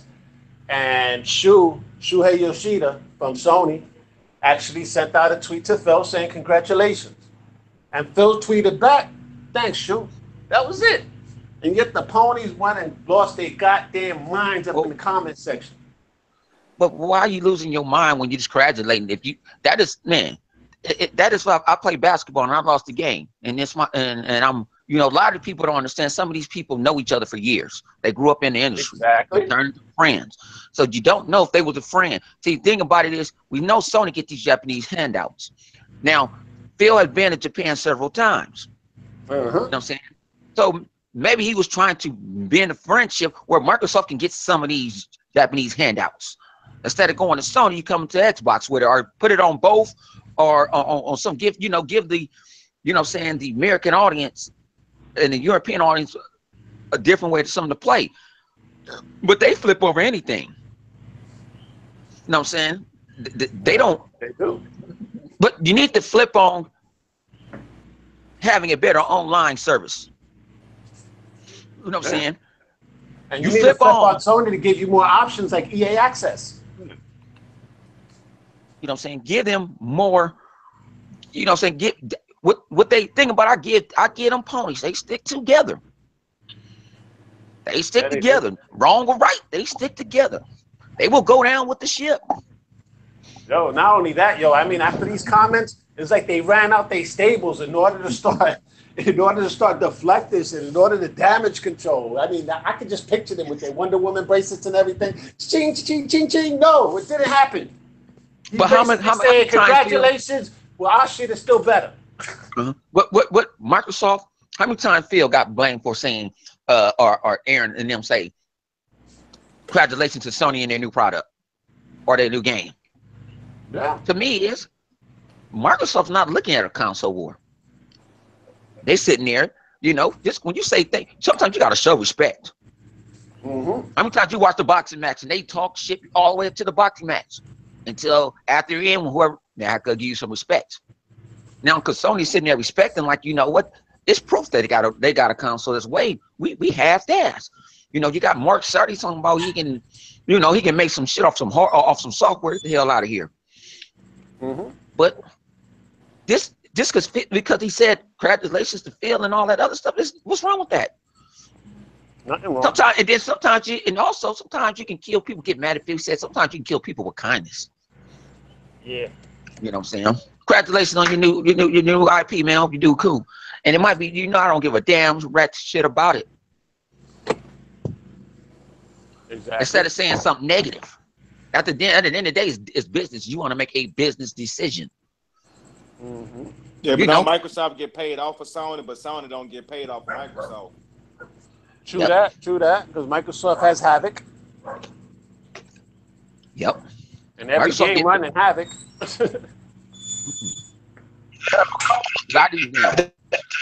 And as a matter of fact, Eddie said that Sony has on Minecraft. That money going back to Microsoft too. Yep. That other technology, that 3D technology, Simply True or something like that, or True Simply, I think it's called. And then also Microsoft actually get a cut off of Blu-ray too, because they on the board of Blu-ray. Exactly, they're on the board of directors. And the thing too, Scuff. If anybody buys any Scuff products, they Microsoft get the old 57 patents and stuff. These guys making money everywhere, man. They making money on PC. They making money now on Steam. They make not only Windows but Steam as well. GOG. I mean, these guys they going all over on mobile phones, tablets, and consoles. Sony can't say the same thing. That's why their shares are 87, 89%. This is ridiculous. Dude, these guys is about to become $1 trillion company. $1 trillion company, people. Shit, most states don't have that. Man. That's what I'm saying, man. They don't understand the way Phil is approaching this. He's approaching it from a gamer's perspective in order to do everything for the gamers. Because that's what the gamers nowadays are asking. They're asking for crossplay. They're asking for backwards compatibility. And they're giving it to us. And then a lot of y'all motherfuckers complaining about want more single player games and that. Go buy the goddamn games you already got right now. Right. Go support that. Yeah, exactly. All y'all flipped out. But think about it. Say if people got mad about when Scalebound got canceled. I'm talking about they was up in all. Yep. They was up in all. That was the most publicity Scalebound ever had. Yeah. And all of a sudden, Phil killed it all. When Fable Legends was dog shit. That shit wasn't no good ass game. I was in that beta. I wish I got MDA to kick me out. You know what I'm saying? Because it wasn't a great game. So don't get mad about it. It wasn't a Fable game. But they also told me they might be going. The Fable, the licenses are theirs. No. That's it. They were talking about they're trying to look for somebody to outsource it to do it. That's what they're talking about. And then people say Microsoft buy a company. But Shannon Loftus did state that though. So that's true. And then people talking about why Microsoft need to go buy more studios. Why you can buy more studios? Well, you can have that studio. A lot of people don't understand. A lot of people don't want to get bought. A lot of studios don't want to get bought. Well, let me ask a question to all them ponies. Who makes Ratchet and Clank? Does Sony own the developer that makes Ratchet and Clank? No. All right, that's Insomniac Games. They independent. All right, and Sucker Punch was independent until, what, 3 years back? And once they gave up their independence that they sold out to Sony, 3 months later, they laid off 50 employees that were working there for over 25 years, people. All right, so that's the fear that some of these independent developers hate. You know what I'm saying? That's the shit that scares them in order to sell out to a major corporation. Because then that corporation could do with that studio whatever the fuck they want to do with them. How many studios has Activision not shut down over the years? Ridiculous amounts of studios, man. Ridiculous. Continue though. Yeah. So my thing is, you want one of the best. What Microsoft use all the time. One of the best CGI companies that's out in the States. You know what I'm saying? Blur. Yeah, I like Blur. But Blur may don't want to get bought. They happy. Mm-hmm. Yeah, Blur ain't gonna get bought. Especially since they had a Blur directed Deadpool. Yeah. So, and then also people got to understand this too is, Bungie left on their own. Microsoft gave everybody an option. They wanted to be independent, and Microsoft says, all right, just give us time to create a new studio. And Microsoft still owns stocks in that company. Oh, hell yeah. They own stock in Sony. Yeah. Shit. So when people, Destiny could have been exclusive. No. They want it out. But Microsoft said, I'm building we got 343, you can stay here or you can leave. And a lot of people that's left came back. And then if they would have stayed, head writer Joseph Stanton, that was the one that was writing the story for Destiny, the first campaign, that they scrapped, all right, because the heads of Bungie scrapped the fucking campaign for the first one. And even Marty O'Donnell, the main composer for the Halo franchise and the main composer for the first Destiny, they fucking tried to fucking fire him like 2 months before the game came out. And he sued their asses and got his money. All right? Why? Because it's Activision, yo. That's the fucking devil, people. The only ones that Activision don't fuck with is Blizzard. All right? Because Blizzard is a little bit bigger than Activision. Even though they merged together, but Activision don't fuck with nothing Blizzard. You know what I'm saying? If you good at your job, like I hear, why Turn 10 can't do a fighting game? Turn 10 is, I ain't hired you to do that. I hired you to make me card games. Mm-hmm. You have the option, if you want to leave after your contract, you have the option to what? Go to start your own studio up? People don't realize that a lot of developers move from studio to studio. If people only knew the people that was involved in the coalition, you got devs from Sony Santa Monica up in the coalition. You got devs from fucking Epic. Devs from fucking Ubisoft Montreal. Where Adam Boyd's at? Microsoft? He left Sony. Matter of fact, remember that trailer that obviously the game got put on the back burner for a minute, you know what I'm saying? Because the developer that was doing it didn't come through. But remember the trailer that we saw a couple of years back for Phantom Dust? That CG trailer? Yeah. Do you guys remember that? Yeah, I remember it. All right. That shit was done. All the art assets was created by a Naughty Dog employee or ex-Naughty Dog employee that was now working at Microsoft Game Studios. People don't understand a lot of these devs jump ship from company to company. Those companies is just a figurehead. It may say Naughty Dog, it may say Bungie, but that doesn't mean everybody that said it's from Bungie. Because a lot of people done moved on.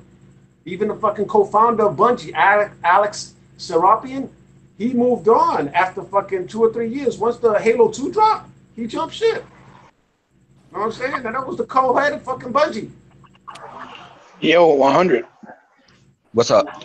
I think somebody called Virgo Blizzard wants Link and Tuckmaster. Who's Virgo Blizzard? I don't know him, but I'm seeing Tuck now. I don't know who that is either. Tuck, go check Google Plus because you ain't got no Twitter. Check your Google Plus. But the other, I got to see who the other pro. I don't. Yo, Hebob, what are your thoughts, man? On that tweet? On the with Yoshida? Yeah. Well, look, I think it was great, and it was about time because that just shows that they're very aware that they can't throw shades at this whole movement with the X. They know the console is the real deal. It's living up on its promise, and plus it shows a lot of professionalism. To be quite honest with you, to that, I'm glad you brought up the professionalism because it's competition. All right, that's just they're seeing what the X is doing. They're going to try to implement this type of quality into the PS5. We know this. Right. Well, I mean, this is definitely going to make them, when they make their next console, they're going to be like, no, we have to be on par or even better than what they're doing because, I wouldn't be surprised if the next PlayStation 5 console, the next PlayStation, has a vapor chamber up in there, just like that. Right. Or if it has, 8 or 9 teraflops as opposed to 6. Competition always keeps people on edge so they can outdo each other, so that they all can keep making money and get attention from all customers. But see, the real winners here, and this is why it makes me laugh, because motherfuckers be like, oh, yeah, just Xbox, fanboys. Yes, we prefer Xbox, but we play all consoles. So, but the difference is that we're not afraid to call out the bullshit when something's done wrong as consumers. But the real winners here are the gamers. Because now not only is Sony going to push harder, Nintendo will push harder, and Microsoft will continue to push as hard as they can to stay relevant as well. It ain't going to go away. The only thing that can stop them is money.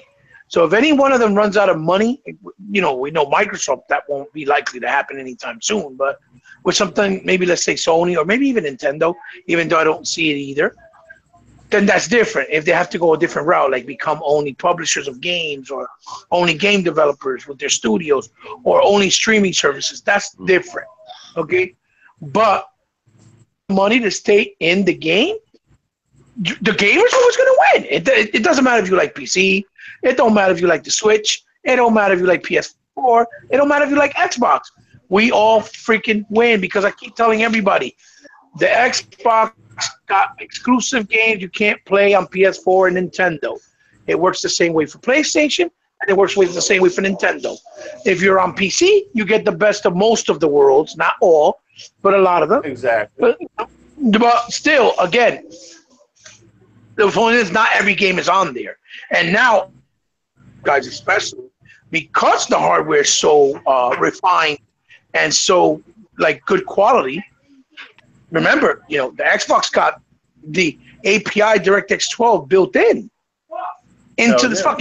into the GPU, which is something that PC games or PC CPUs or GPUs rather don't even have right now because it belongs to Microsoft. Then you have also the HDRs, which are not really available in a lot of monitors or and video cards on PC. And the ones that do support it, it's like it says they're ready, meaning it's a compressed version. It's not the full-fledged built-in version on the actual video card. See what I'm saying? Mm-hmm. Which is a big difference. The differences, it's nice, but it's not as good as if it's it being built in like it is on the X or the S, for that matter. So this is a very genuine, respectable thing. I applaud Yoshida. I have a newfound respect for him. I'm not going to give him a lot of credit because he really hasn't done it when he should have all this time since the beginning. But I'm giving him enough credit to establish some type of respect for him because at least he did it because he didn't have to. You know what I'm saying? He could have done like he's done always and just be a schmuck and not say anything. But he didn't do that. And it's about time because Phil deserves that respect back. Everybody at Microsoft deserves that respect back because Microsoft executives and employees are just as much marketers for Nintendo and PlayStation than fucking for Xbox because they tweet out anything Nintendo and PlayStation do more than them. I never see Yoshida saying, come play 4K, come play this. You don't see them doing that. You see what I'm saying? Mm-hmm. That's what I'm trying. So if Microsoft guys are so classy and they could do that, even though they're probably benefiting from it and they look at it that way, they're looking at it as we're helping them, but we also benefit because if motherfuckers come to Mixer that makes a Mario Brothers Odyssey or mix, Bloodborne on Mixer, guess what? No way. We benefit because they're on our platform. Mixer is their platform, so they win no matter what. That's why they don't mind for these people and giving them free advertisement. And that's what a lot of these cats on the Xbox community don't understand. When Microsoft opened their mouth, they think they're just doing it being like stupid, like, yo, these motherfuckers are dumb. They only promote other people's shit, but not their own. When they're saying, hey, come check me out, playing Mario Odyssey on Mixer, right there. That's the whole reasoning. That's the whole reasoning for it. They're pushing Mixer and helping the competitor help them. Because you're not only helping Nintendo, you're helping Microsoft through Mixer. Look at PUBG. If we go on Mixer right now, it's like 25 million PUBG streams. Damn right, Mr. 100. Damn right. Microsoft. You know what I'm saying? They're streaming Microsoft making all that revenue off of PUBG, just like you said. 100%, Mr. 100. Great point. So people sitting there, and the thing about it is, PUBG didn't switch servers. They said, fuck Amazon, we finna go on these motherfucking Microsoft servers. Yeah, so that kind of telling me that it's probably not going to where I saw people try to switch it because it said on the box, it says console exclusive. Yes. And they was like, well, what they looked at the other thing and try to dictate, well, it says maybe like a beta exclusive or, this and stuff like that. I think Microsoft, man, them people are. I watched the PUBG. I just had a little time. I watched the PUBG stream live because I was just having to be on Twitter and I was seeing Tim Dog like it's gonna start in 15 minutes. I'm like, what? I'm saying I'm just getting up, every one of my drunken nights, playing Thieves. Like I said, I'm the only gamer that get drunk in real life and on the boat at the same time. And so when I get up and I'm like, okay, I'm looking at it. You see, they're happy. Like, man, we happy to deal with Microsoft. Like, we're happy. Like, now you can kind of see they have a good relationship. Happy. Because Microsoft is helping them 100. They're helping them, like you said. They're helping them. They're helping them on the PC version as well. They're not just helping them. They're not just helping them on the console version. They're helping them on the PC version. So you think Microsoft's going to tell them, okay, you're going to use Azure's, right, as a server. You're going to use a WaterTech from, from Sea of Thieves, and we're going to help you finish it on PC and the console. You think Microsoft's going to do all the investment and they're not going to what he said? What during the stream he said if it wasn't for Microsoft help, they wouldn't even got out the bills they got for PC. They didn't have. Thank you. And actually the other guy was a I don't know if I ain't gonna call him a Japanese or Chinese guy, whatever. He's Asian. He's from that part of the world. He was sitting there like, man, thank God, so like we wouldn't know what we would have done. Like they stated, they didn't think this game was go. This game already has 19 million out of 8 months now. It's a new month. Wow. It streams. It's one, and it tops Dota on active users at a time now. Dota been king for years. You're gonna put it on the Xbox, and then it's $30. That's a They're not talking about bringing in no story mode. We're gonna give you that same experience. We're gonna give you the same experience as the PC. Yep. And that's going to bring. I'm watching. Then I watched then they had another stream Microsoft had, and the guy was like, "I'm waiting." You had a lot of people. I can't wait till it come out on Xbox. I can't wait till it come out on Xbox. Pre-ordered it. I take my $30. We're not talking about 60. And yes, and people talk about it's going to go into game preview. Game preview. People praise game preview. A lot of developers praise it. I buy a lot of game preview games. So I got Ghost of the Tail on game preview, man. What's another game preview? I had Path of Exile. I had that in game preview. Bought it. Oh shit! And it was free to play. What else? It was game preview. The Calling. I just got a cheap for that. The Calling. You got Conan Exiles up on that shit. Yeah.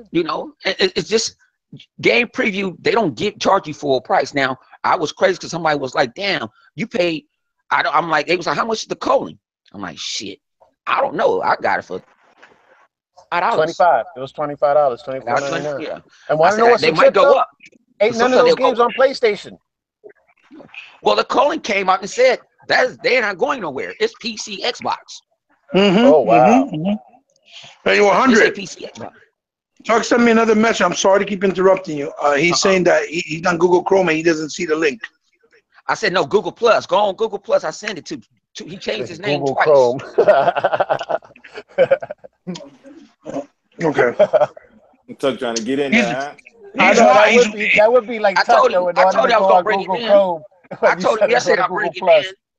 Yeah, I told him yesterday I'll bring him in, but he don't have Twitter. So I can't send a link to Twitter. So I told him usually I said when Kano gets in, I'll send the Kano. But see, Kano has something to do today, so I ain't got Kano to send him the link. Right. He's listening to us because I hear him on the TV. He's listening to us. So tell him, go to Google. Yeah, go on Google Plus, and you'll see a private message from me. Either one of them accounts that you have. Yo, and want to know what's a trip though? All that stuff that they say that the Xbox ain't got Japanese games, right? And yet we got a game called Code Vein coming out on the Xbox. We got fucking Attack on Titan 2 coming out on the Xbox. We got Sword Art Online, Fatal Bullet, and if you haven't checked out the previous trailer that just came out in this week, that shit looks dope as fuck, yo. I can't wait to play that shit. And then we got Monster Hunter. That's another Japanese game that looks fucking phenomenal. And one of the biggest titles is coming out next year. Dragon Ball Fighter Z, which they dropped the story trailer. Man. Right at the Paris Game Show. That shit looks sick as fuck, man. I was like, good lord, this shit looks badass. And that trips me out. That's how Arc System works, right? It has a badass story mode. But guess what? We got Hard Corps Uprising, right? That's on backwards compatibility by the same fucking studio, people. All right. And this game I didn't play last generation. I found out about it through backwards compatibility. And it blew my fucking mind, dude. I'm loving this fucking game. So I'm excited for all these Japanese games that are coming out to the Xbox console. And for all those ponies that like talking shit, guess what? You like playing those niche-ass titles that nobody knows about. Meanwhile, I'm telling you titles that everybody has heard about. Or at least have some type of awareness of. But You see what I'm saying? my thing, y'all We look got at us. We go through that. Fantasy. We go through this. We go through the store one time a week, especially on Mondays. Before you get to those specials, you know. Sometimes I get sometimes I get the list sneak to me about an hour before, you know, Major Nelson to do it. So that's when my man Tax sit there like, hey man, what's the game sales today? And I'm like, dog shit. Because most of the time I'm like, oh, Lamar, it ain't worth it. Like this week is dog shit. You know what I'm saying? What do you guys think about all these Japanese games that's coming out on the Xbox? You think that's positive? It's a positive move that was done on Phil's behalf? Oh yeah, but see, the community asked for it. They got what they asked for. This Japanese games was already out. Yeah, on Xbox, but you have to go in the store to go find them. And they're not super expensive. We got that Onigari Girl. We got Anima. We got what the fuck? Blues Blaze Blue. We have Final Fantasy 15. Now, you even got we the sitting here for that one that was on PSP? What's that shit called? Final Fantasy what? What's that? I forgot. Oh yeah. Revolution. The other one. You talking about Valkyrian Chronicles Revolution? I know what you're talking about. You got the King's Tale. You got the King's Tale. That's not. They got fucking Romance of the Three Kingdoms, yo, on Xbox. Yo, damn, dude. You got all the fucking what's that shit? Dynasty Warriors. Come on, man. And a lot of people that claim about these games, a lot of these guys that say, yeah, I got all these games, they don't buy them. Like Alex eating it ass. Right. They don't buy them. Well, let's be clear. Doesn't he play multiplats? I heard he plays a lot of multiplats. Like 2K. What I got? So you say 2K, he's still on the bus. Let's be clear, guys. Let's be clear. We're not saying that the Microsoft console, the Xbox One, has more Japanese titles than PS4. We're not saying that. What we are saying is we got Japanese titles, but we got everything else also. We got the best shooters, the best fighters, the best gun shooters, the best cover-based shooters. Another Japanese game coming out soon. Hopefully, come out next year, early next year. New Naruto. I played Ninja. Oh yeah, they got the new one coming out. It's gonna be a new one gonna come. Ninja Storm. I didn't play Ninja Storm because of the cutscenes and all that other stuff. I didn't beat Ninja Storm 4 times because it made me feel like I was watching. You know, when I played the little, I was mad about it because I had to pay $20 for the Naruto. And I didn't think, it was worth $20 when I did it because I like the game. And think about this though, 100. On back compatibility, OG Xbox, they dropped Ninja fucking Gaiden, yo. Yeah, I got it right here. And that's something that's not on the PS4. And it fucking smokes Nier Automata, which just came out this year. Right. Well, we also got Ruby. Ruby's a 4-player co-op with the Jack. Yeah, I got Ruby. I need to finish up on Ruby. Oh yeah, Ruby. I need to get back into that. Yeah, I got a lot of titles, but I feel like the ones that are on Xbox, like the Japanese ones, the ones that we got are the ones that count the most because they have more awareness, like Kaleidoscope said. Awareness, so they're bound to sell more. The most popular ones, yo.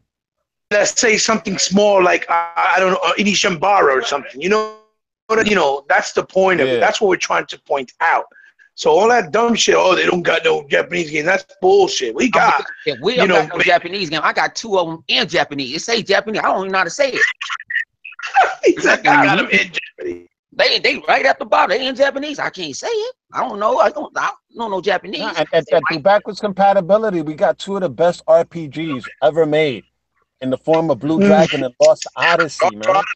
That's right. And all those JRPGs that are on the PS4, I mean, there's more than that, but all those JRPGs that are on the PS4, they don't hold the candle to any of these 2 games. They're good though. You got variety, but guess what? They pale in comparison. Yeah. But a Japanese company I do want to show that show Xbox some love is Neo Geo. I give it to them. Xbox love.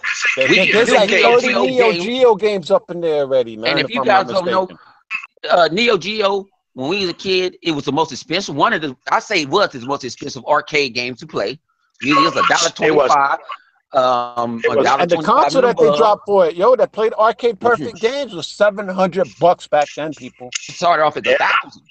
It was $1,000. So like $200, $250. I made sure I bought Neo Geo, King of Fighters. I got down there almost every damn King of Fighter. I don't know why, but when I got King of Fighters Neo Wave and they played on the OG, it plays smooth, no glitches.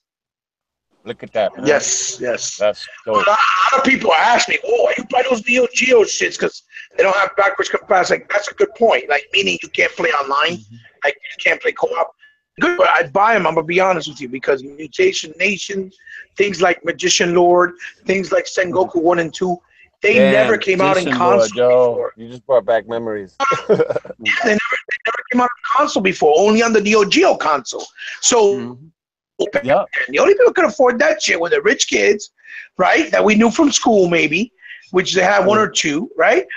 Or the hustlers in our neighborhood that would buy all the expensive shit. You know what I'm saying? And I'm just keeping it fun. You know what I mean? I used to go to my homeboy's house just to play Samurai Showdown, yo. Yeah, and I'll put this way. That's what I need. Neil, can you please do this a favor? Microsoft, I'm gonna put my field hat on. We need another fighter. I need another one. I need another one. I need another Samurai Showdown. Yo, as a matter of fact, I'm waiting for the backwards compatibility for Samurai Showdown 5, which was on the OG Xbox. All right? Right. That game was fucking phenomenal. And I would also like King of Fighters 13 from the 360. The animated one that should fucking basically skull slammed fucking Street Fighter 3 Third Strike. Because that's how good this shit looked, man. It fucking smoked Street Fighter 3 Third Strike. That's how dope this animation was. And King of Fighters 14 pales in comparison to King of Fighters 13 that was animated, people. Look it up. You'll be blown away. I was the other night. I know. My man Tax like, what the hell you playing? I said, I'm playing King of the Monsters. He said, King. I said, then I said, oh. He said, man, I lost a whole lot of money. I said, shit, Mom's giving me $20. That shit going in 5 minutes. So it ain't that easy to make. I'm saying, right. But I'm like, man, I said, see, that's what I'm be telling people. People be going on these podcasts. We play games and we say names. We buy them, we play them. That's the difference between anybody else. Don't we have the Metal Slug collection up on there already? The entire collection? Almost. I don't know, because AC, which company putting them out? Like I say, I got Fatal Fury Real Bout.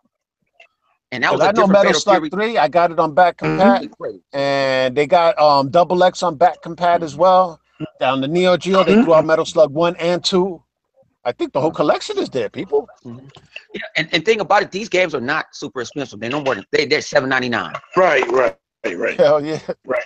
$7.99. Which makes it an easy buy because they're not that expensive. But we do agree with the community when they say they should have co-op, especially with Mutation Nations and Goku. I agree. The fact that we play arcade perfect versions of them without having to get a Neo Geo because we couldn't afford it back then, and to actually finish the games, because the only way we could finish it is we played it in the machine in the arcade, and a lot of us couldn't do that because there was too many games. Remember, they had 8-man, they had Shock Troopers 1 and 2. They had things like I don't think those games ever had co-op though. No, because some of them ones, like the back compatible ones, the SNK backwards compatible ones, they got co-op because I played 100 in Neo Geo Battle Coliseum a few times. Yeah, you can play some fighters. Some of them fighters, they're on. From the 360 version, you can. Some of them games you can play. I'm talking about the new ones from the arcade car archives. Well, see, I think that's somebody else doing them. Neo Geo. And they're not doing them, so I don't expect them to be, be the multiplayer. I'm just happy to play them. I'm happy to have them in my collection. Right. So quick, Chuck, real quick, man. What do you think about all these Japanese games that's over on the Xbox that are coming and whatnot? You think that was a positive move? I mean, with me, it is a positive move, but I wasn't too big on the Japanese title games. I mean, I like some of them, but I was the ones that was the big AAA ones. But you know what I'm saying? If like me, I'm more of a person. But I'm like a person. Let's say if a game come out, I don't care for there's a back compat. But let's say it was Heatby's favorite game. I'm excited for the fact of Heatby would be able to play a game because you know what I'm saying. Something about me, I be excited for a person that liked it. Don't get me wrong, Ninja Gaiden is like one of the best games that ever existed. But you know what I'm saying, I would use for example for anybody that start thinking I don't like Ninja Gaiden. But they got some of them, you know what I'm saying, I really don't care for. But I'm happy the fact that everybody get a chance to play out the games that they want. We don't, like how you say, we don't just have to play Madden no more. We got all games. Yeah, well said, man. True. They do give us options. All right. Not everybody plays the same type of game. You know what I'm saying? I still don't know Madden. You know what I'm saying? But I know that's 100's favorite game. All right. You know what I'm saying? Actually, I played Madden this week. Oh wow, dude! Yo, the sky is falling, people. The sky is falling. Guess what? Guess a game. Guess a game I've been playing. I've been playing backwards compatible a little bit. I've been playing black, but the game that I've been trying to beat before I play the second one, I'm trying to beat the first Wolfenstein, and then I got 2. Oh yeah. So I've been trying to run through Wolfenstein, and then I found out Wolfenstein. I'm running from a dog that I couldn't shoot and couldn't kill the dog, but didn't understand to go run under the damn pipe, and I've been sitting there for 3 months trying to beat this dog. Yo, I got a question for you guys. Who saw the Paris Game Show or some of the videos from the Paris Game Show for Sony? Coffee shop in Paris. You know what? No, I wanted to bring something up interesting. You know what I'm saying? It tripped me out though. I saw the Last of Us, that little cutscene for the Last of Us. It was like 4 minutes and something long. And dude, I shit you not, I thought I was watching Rise of the Tomb Raider. All right, literally, that shit looked like Rise of the Tomb Raider, dude. The same color palette, everything, and the violence. I was like, dude, this is fucking Rise of the Tomb Raider. Okay, you know, and people was tripping on the violence, like, oh, why it's so violent? I was like, dude, I mean, I've seen worse shit on Rise of the Tomb Raider when fucking Lara Croft gets a fucking steak jabbed up her fucking throat. You know what I'm saying? Right. It's fucking crazy though, man. Now, it looked good, but a lot of the stuff that they showed for Sony's games were cutscenes. Wasn't really gameplay. You know what I'm saying? Like that was a cutscene. That Ghost of Tsushima was another cutscene. This game, which actually looked pretty trippy. It looked like the illest Telltale game ever. Detroit Become Human. That actually looked like a bugged out Telltale game. It looks like a better version of Until Dawn. It's a $60 Telltale game. Yeah, a $60 Telltale game, exactly. And what was that? Which it actually should be $30 though, really, if you think about it. But that's neither here nor there. And then the other game that they showed off was God of War. Right now, God of War was actually, they showed the gameplay on it. It looked interesting, and the little kid kept calling out. You know what I'm saying? Where the enemies is coming from, from behind you, from the left, from the right. Yo, I hope that little kid is not going to be doing that shit the entire game. That's going to get aggravating, all right? After a while, I mean, fine if it wasn't that scene, but if the little kid is fucking hollering out where everybody's coming from the entire game, damn, that's hand-holding like a motherfucker. All right? I don't know if you know. But what are your thoughts? Have any of you guys got to see any of the stuff in the Paris Game Show? I saw a little. I wasn't waking up to watch that shit though. No, I mean, I caught it on later afterwards. Yeah, I wasn't waking up to see that shit, but I guess the PlayStation Nation likes to just get the game. You know what I'm saying? I get to see these games. You don't see these cutscenes. But these games that has no release dates. What's called it said what? What I'm say what Detroit they say something in spring. It's not a firm release date on these games. Nope. And what about Paris? I'm like, as a matter of fact, wasn't God of War 3 coming out this year? Man, they were saying God of War. Man, I don't know God of War coming out next year. You don't know that. I know. I can't get hyped for something that I don't know when it's gonna come out and play. Like you said, you're showing CGI. You know, and a lot of people, Microsoft needs to show CGI. But not just CGI, because that's in-game assets and whatnot. Yeah. But all games have in-game access. Have you seen the cut? People, if y'all watching this show, I know y'all must have seen the cutscenes for fucking Halo 5. Fucking phenomenal, people. All right? That's a step above what we saw at the Paris Game Show on these Sony titles. Why? Because they were sci-fi titles. There's a lot more things involved, a lot more moving parts. All right? That thing for The Last of Us looked right, like, yo, they could have fooled me and said it was Rise of the Tomb Raider. I would have believed it. All right, as simple as that. You know what I'm saying? But Halo 5 cutscenes don't look nothing like any of these things. All right, even Gears of War 4, cutscenes phenomenal. Rise of the Tomb Raider, phenomenal. All right, people just don't know. But anyway, continue, 100. Yeah, so you know, I was shocked, and like I said, I go into certain people, certain YouTubers podcasts. I like to terrorize sometimes and then live chat. When I'm in my office board, but I see a lot of people saying, well, this and that. Mark talking about what next thing Microsoft going to have, what event. Microsoft popped up like, hey, we're here at the coffee shop in Paris with PUBG. That actually took a whole lot of steam out of Sony. PUBG, one game that they show gameplay of, took a shitload of steam out of what Sony showed with these CGs. And I tell people, then you got PDX, whatever that shit called. You got to pay to get in. You know what I'm saying? That you got to pay to go to. So I'll show you some more, promises. I'm not the person. I don't want to be. Like I said, I come from a generation where you heard about the biggest shows were E3, Gamescom, and Tokyo Game Show. And a lot of times they didn't, where I come from, everything didn't get streamed or nothing. You have to go read it in a Game Pro, a Game Informer. They might have a special view on it. I'm worrying about games that's coming out this year. But you're not seeing me throwing State of Decay in everybody's face. Right. Well, this year. When you're done, let me know. 100. Yeah. So I'm not. I'll sit here and you giving me these damn promises, and you got to wait 2 or 3 years down the line. Remember they was talking about that with Scalebound? Scalebound, and when they ain't got no release date.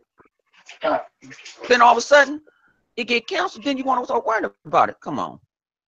I mean, look at the ponies. The Last Guardian. Did they not advertise it for 10 years? Yeah. Matter of fact, then you hype about Shadow Colossus. Man, I'm not saying Shadow Colossus is good, but it's a remake, and they're gonna charge you what? $60 for a remake. Well, now they changed it. Huh?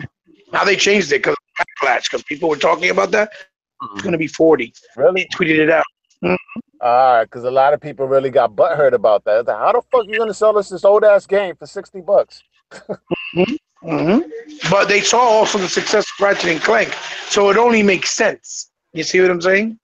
Go ahead. And they have a large install base, though. Yeah, so if you're a PlayStation fan and you happy for that, kudos. I wasn't impressed, and God, I didn't get up for that shit. Oh, yo, Ebo, what are your thoughts, man, on the Paris Game Show? No, on the videos. No, I'm saying because I didn't see the show. I only saw the videos. I'm tired of repeating myself when it comes to Sony, because no matter what you say, them motherfuckers over there at PlayStation Land act like they got amnesia or they're something. Okay? First of all, the whole bullshit was Microsoft showing Fable Legends since the first E3. Scalebound. Then they end up canceling it because they're being transparent. They're letting people know what the real deal is and what's going on. Let me talking about Deep Down. Where the fuck is Deep Down? That was announced years ago. Down. Let me know where's Wild, because I know the only person exactly Wild by Mitchell Ansel, the creator of Rayman. That's right. The only person where that game? Where that game that you got to be on crystal meth to play? You talking about Dreams? Yeah, that's another one. You know what I'm saying? What people, saying we got rid of that motherfucker because he don't make people. I hear people praise Peter Molyneux, but Peter Molyneux not come through with his promises. Peter Molyneux, I got mad at that motherfucker when I bought Black and White on the PC. It wasn't what you promised me. Listen. It's stupid. Listen, it's almost like another thing that people say. Sony didn't show Shenmue. They're going to show them. Sony is not funding Shenmue. Or Sony, there was put, what's his name, Yu Suzuki, on stage to give away to a funding program for him to make sure. You're like a motherfucker right now, dude. Still? What about now? Nah, now you sound good. Yeah, But you you was good just now. biting for a second like crazy, dude. And I know you brought up some shit about Shenmue. Now, come again with Shenmue? I think get me aggravated with people, everybody on the Xbox community, on the PlayStation community. Shenmue, Sony's bringing Shenmue. Sony is not funding Shenmue. All they did was put Yu Suzuki on stage to his crowdfunding program. And because they did that, Yu Suzuki said Shenmue to PS4 first and Steam. Mm-hmm. That was all Sony did. And people keep talking about Shenmue like Sony's paying for the motherfucker. He actually ended up putting the crowdfunding through fucking, I believe was eBay or Google or something, where he kept the crowdfunding going until he got about 7 million. He got the 7 million because he had a due date. He started programming for the game. The game's supposed to come out sometime late next year. But it's not because Sony's behind the motherfucker. Just like Spider-Man.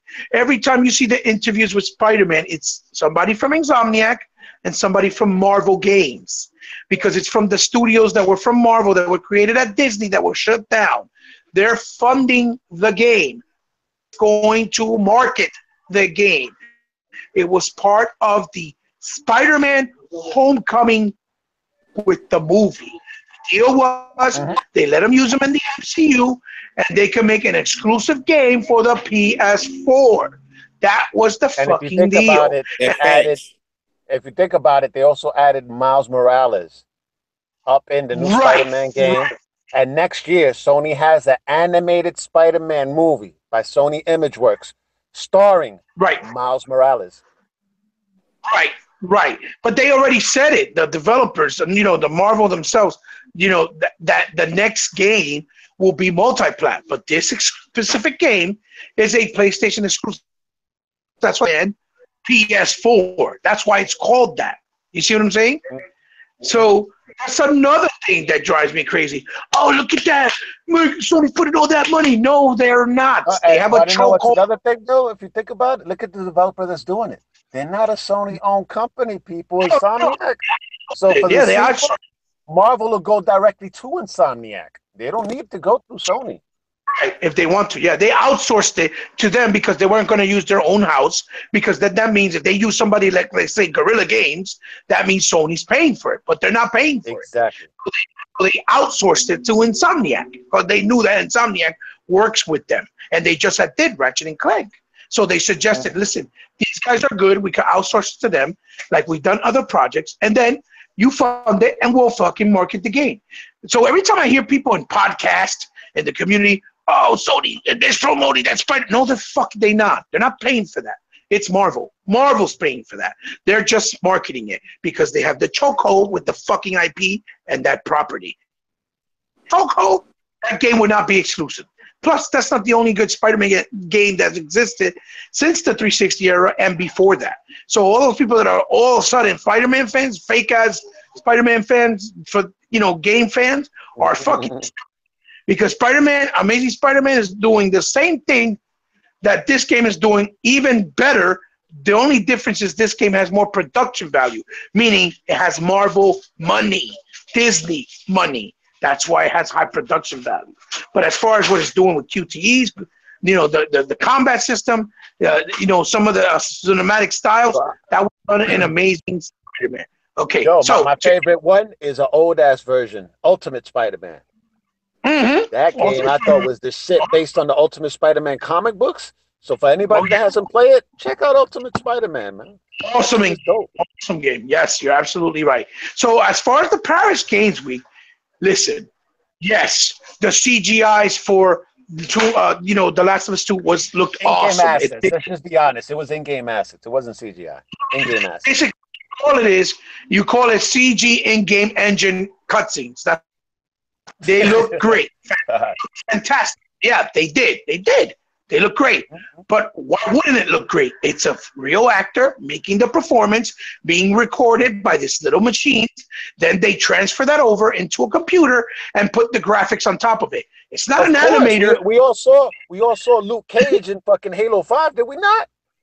That's right. That's right. It's not an animator mimicking it with his own, critiquing it with his own style and experience, bringing it to life like they did with something with Mass Effect Andromeda, which was all done by hand. Overdrive? Exactly.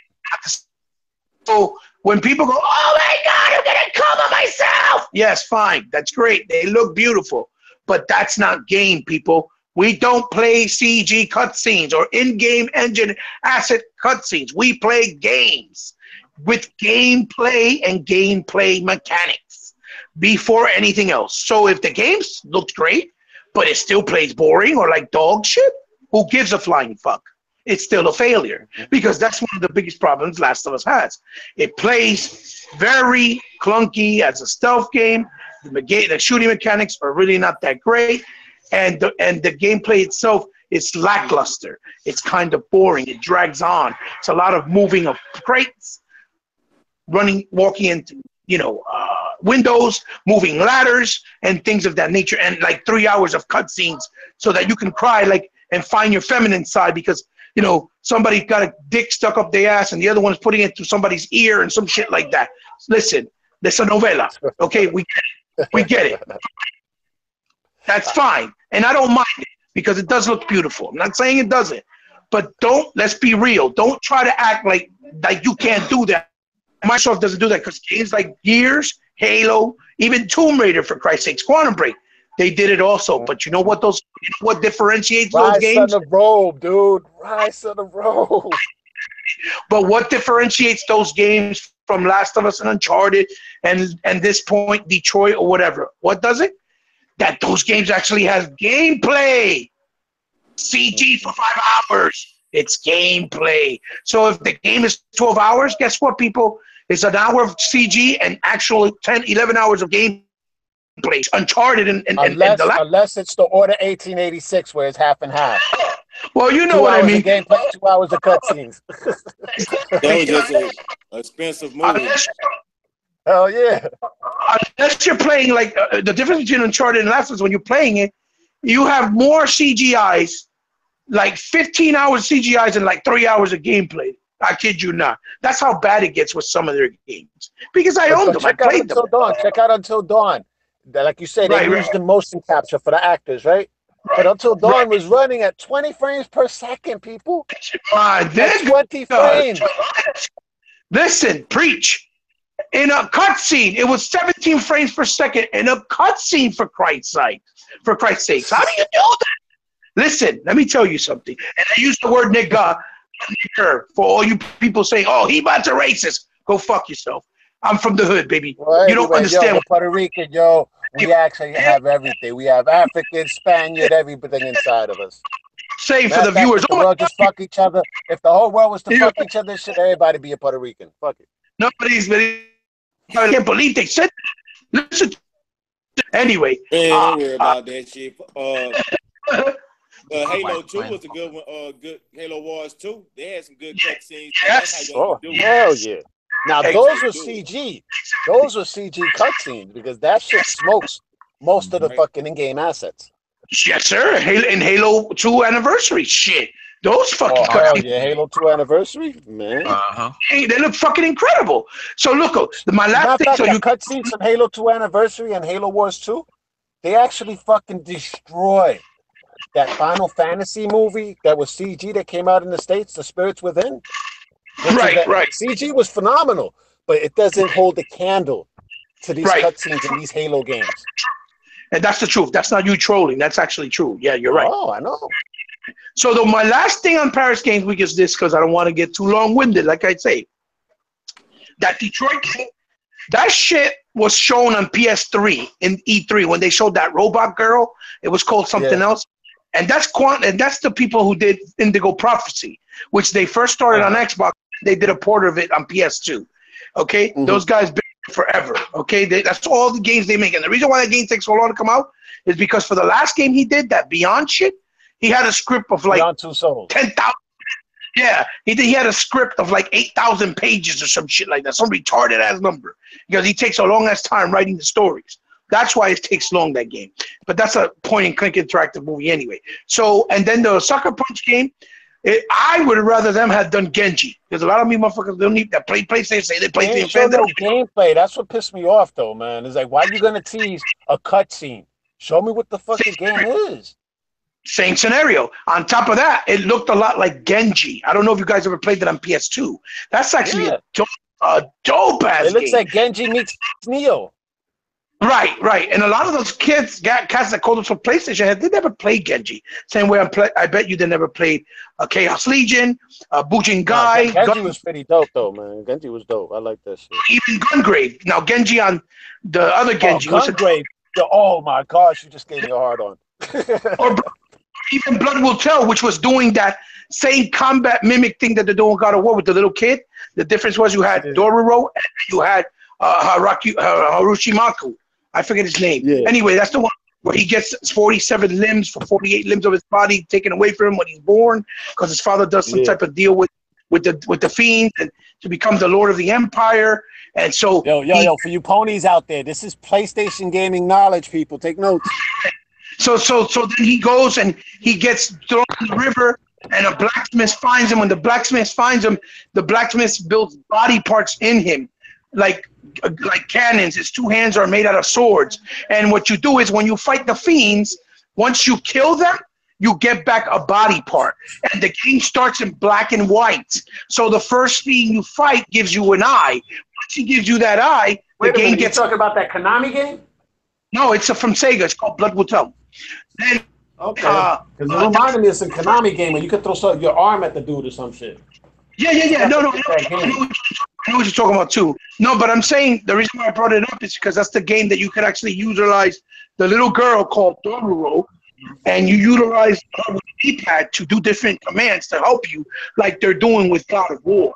Because these are people that are going to bring that up. Oh, they never done that before. Yes, the fuck they have. Listen, dude, you haven't been gaming long enough. Stay on your lane. Don't even open your mouth because I'm going to make you look like a fool. So anyway, so they did it with those games. And I guarantee you half of these ponies right now that be telling that they're the fucking real deal PlayStation gamers don't even know what Blood Will Tell is. I bet you they don't even have it in their freaking library. I'll put it this way. Anybody that watches this podcast, do me a favor. If you're a pony and you're a Sony fan, put up a picture of your PlayStation 2 copy of Blood Will Tell, because I'm gonna put up mine and show me if you're a real fan. Just to let you people know, yo, that we do play on all platforms, on all consoles and whatnot. Some of them we prefer more than others, which is obvious. But right. Real quick though, let's go to Chuck real quick because I want to hear Chuck's thoughts on the PlayStation. For sure. Yeah, with me personally, a lot of it was just like deja vu. Like I seen everything, and it was like, okay, y'all repeating the same things. I was really highly anticipating the Spider-Man, but I'm seeing it too much where it's starting to get burnt on me. Well, when it do come out, probably ain't gonna really want to play it anymore. I ain't gonna have that hype level. You know, they the drug. There's one thing I ain't liked about the Spider-Man game, though. I ain't like the way they drew Peter Parker, man. Right. Not like the way Peter Parker looked. He didn't look like Peter Parker. It could have been any Joe Schmo.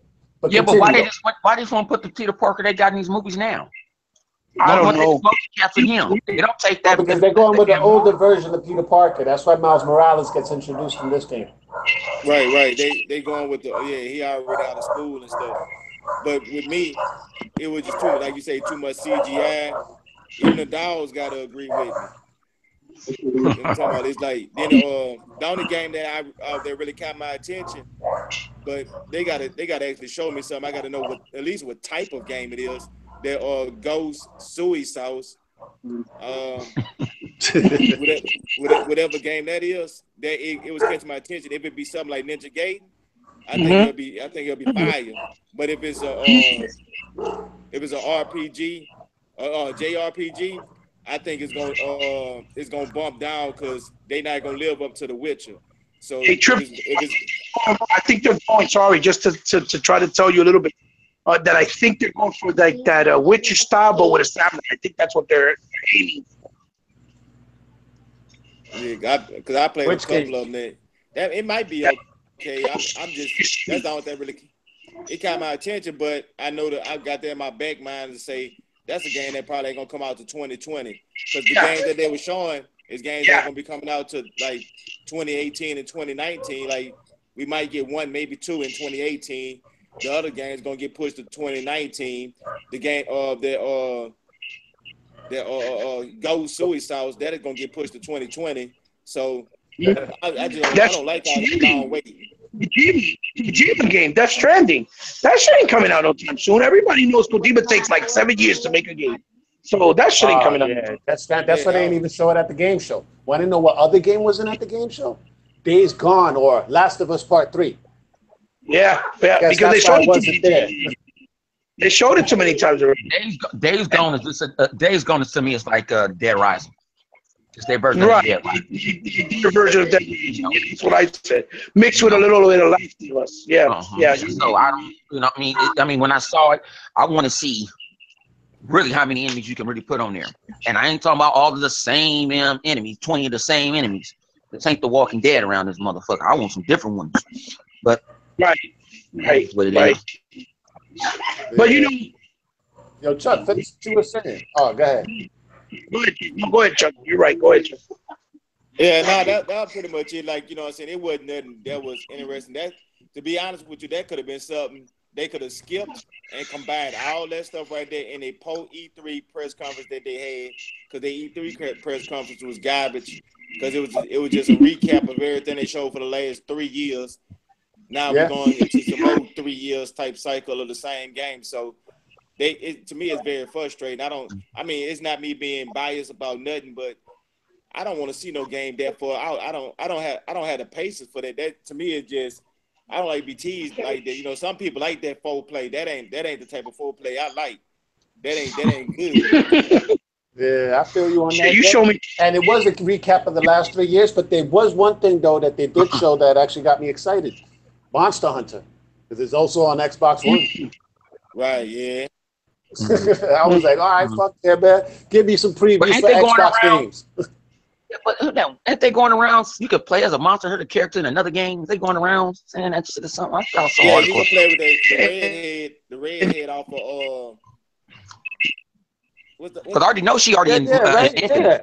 I know she in Infinite. Oh, the Monster Hunter character's coming out on Marvel vs. Capcom Infinite. Capcom Infinite. Yeah, but it's another. I think it's another game that you can do. I don't know if it's another game that's matter. Is it Old Girl? It's okay. No, it's Old Girl Horizon Zero Dawn. I think I'm not sure. You know. Yeah, she gonna be in Monster Hunters.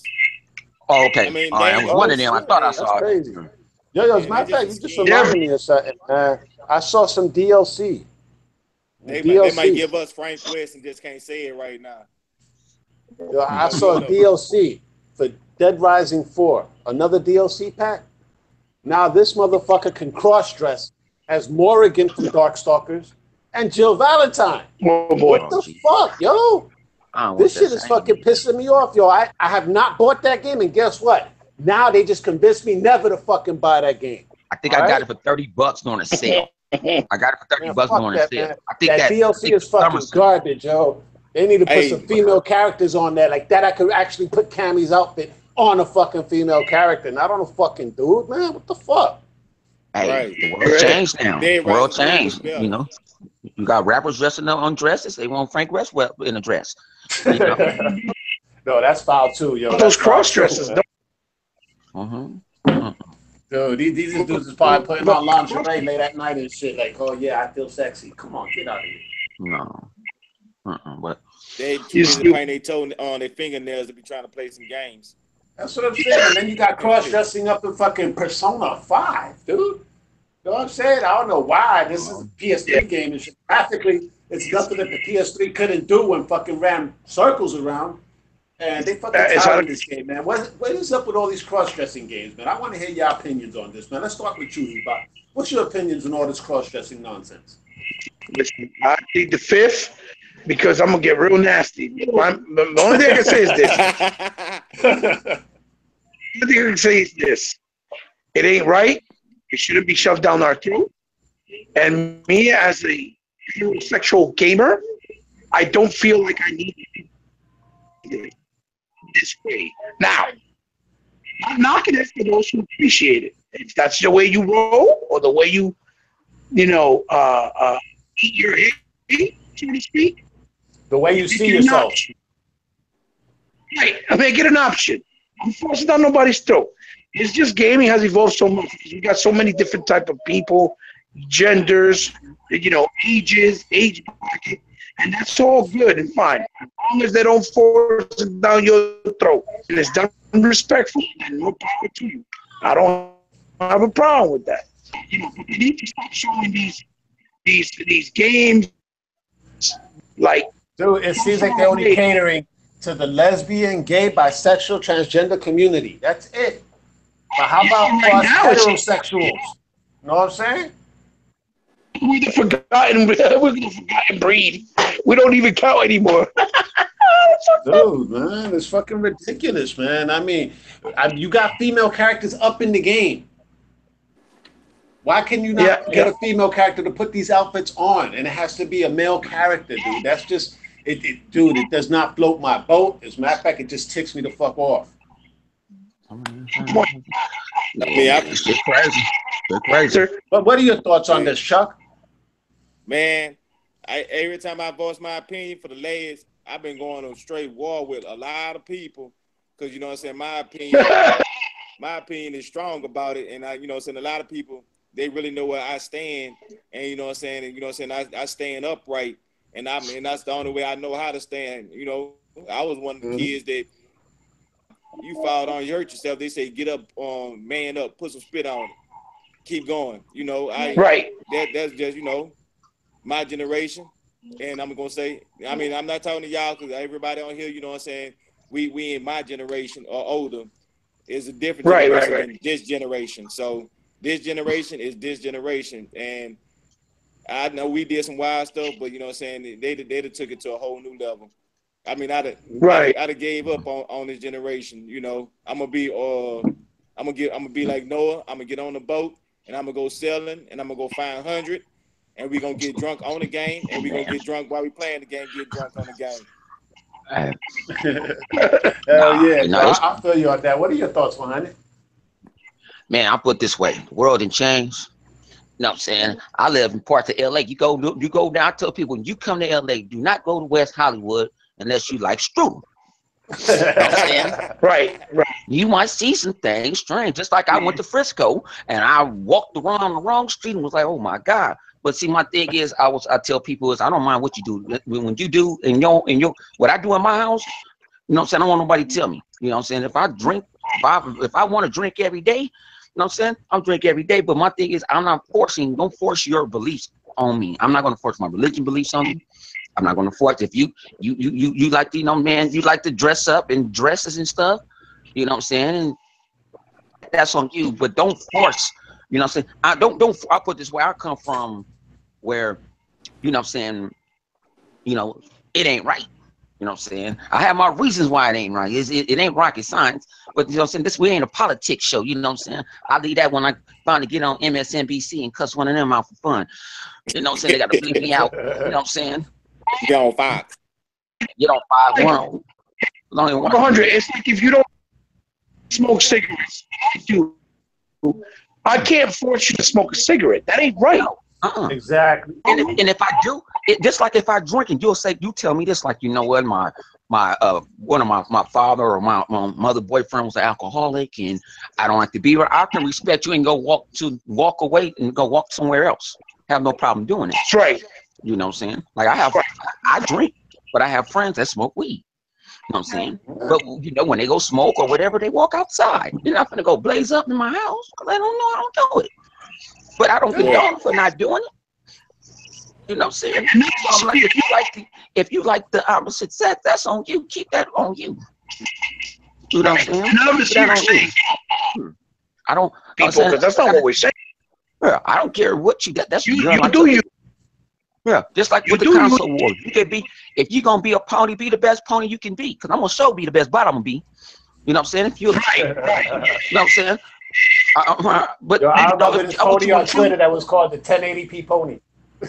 Well, if you want to do that, don't do it. Don't try to force your belief. You like Japanese game, you like Persona 5, you like, you know what I'm saying, fighting dicks. That's on you. I say give us options, yo, for all genders.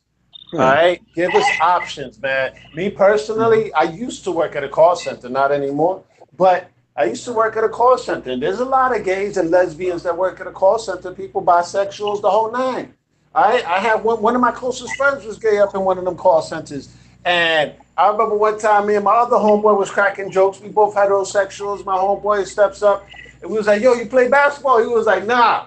And then my other homeboy was like, of course not. He would never man up. You know what I'm saying? It's just a way of just, we all get along. You know what I'm saying?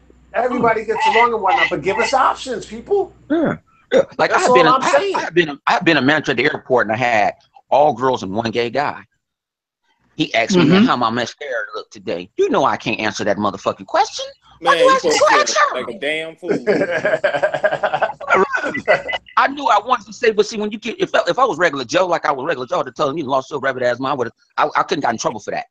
But when you go manager, there's some things you can say you can't say. But I gave him that look like you asking me out of everybody. It's 6 women up at this ticket counter. He may be throwing some signs at you. And then my baby exactly my baby mama. Yeah, to be my baby. And think about it, he wasn't like forcing and stuff. Or like I didn't chill with him. Like when I worked in people where I actually had an ops manager. That was my ops manager. He was gay.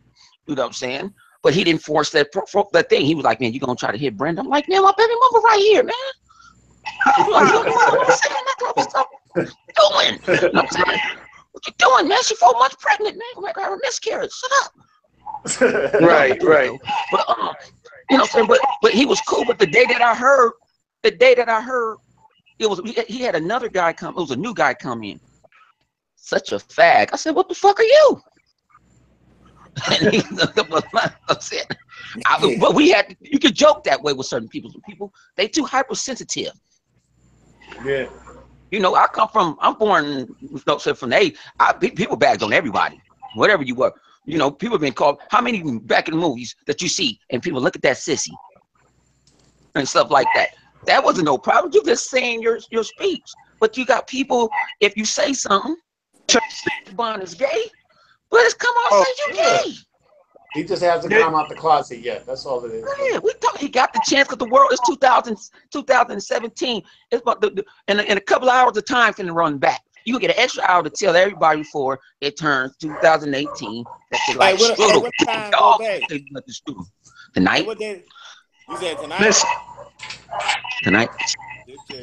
So this a quiz that I'm gonna give this out to everybody that lasts long with us. This is a quiz that you can get your person, especially if they drinking or whatever. You can get them and win you like $20. And I caught dog with it last night. What only day of the year that you live the same day twice? And the answer is tonight. Because when hit 12, it'll roll back to 11. So you live the same day twice for 1 hour.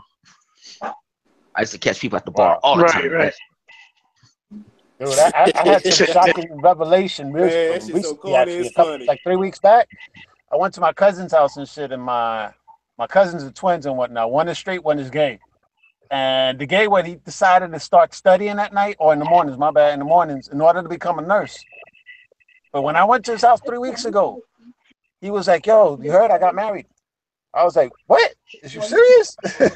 I was like, yeah. He's like, oh, dude, you just went inside the house. I was like, wait a minute, your brother just introduced him as his friend. He's like, nah, that's my husband. I was like, oh.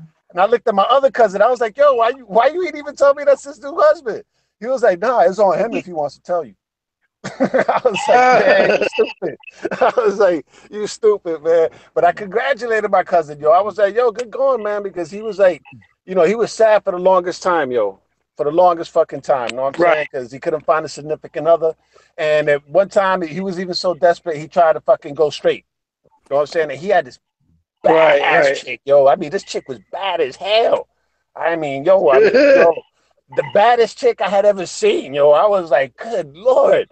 And this girl was like crazy in love with my cousin. But, he just didn't like what was between the legs, though. You know what I'm saying? He likes what 100 be saying. He loves strudel. Yeah. You know what I'm saying? So after 2 years, he decided to go back to being gay and shit, which is good. You know what I'm saying? Because now the dude's happily married. That's what he wants. You know what I'm saying? Man, so we really went left. Hey. Hey, y'all know, y'all better be prepared. Y'all better be prepared. We're gonna get chewed up, chewed it out. Twitter gonna be. Oh, no. Well, listen. Somebody that we know probably chop it up like he did my video, the video last week. Right. AKA all day. I know you can't keep no secret. Trust me, honey, gonna find out. And he said he did it. Right. Yeah. So payback's a motherfucker. I don't know. Just don't know what I'm capable of doing. Listen, all we saying is, listen. It's a double-edged sword. Say, hey, you want us to respect your decisions and how y'all feel, we're telling y'all respect how we feel, our beliefs, and how we grew up. It works. I'm just saying, give us more options, yo, in games, though, man. Like that shit with Dead Rising, it's uncalled for, yo. Because you're only catering to a certain demographic. Somebody in there from Louisiana. That should right. be out. That's how we need to be doing from here on out. Yeah. It's fucking crazy, yo. Being civil and honest about it in good conversation. It's not like we're being assholes. Which, so anybody turn this shit around and spin it, you can't, because the proof is in the pudding. Listen to our conversation and what we're saying. We're being clear as day. So it is what it is. Man, I'm just saying, if you're gay, I don't care what you put in your mouth. But if you're a lesbian, I do care what you put in your mouth. Hell yeah. Well, I'm a lesbian too, so lesbian. You like women, I like women. Shit, that's my problem. I'm a lesbian too, lesbian. Well, yo, guys, it was a good show, man. And I'm about ready to jump out this piece and whatnot. But anybody got anything else to add though before we go? Hey, I want to tell everybody, Tuesday, if I don't talk to y'all, happy Xmas Day. So, what I'm saying, happy X Day to everybody out there.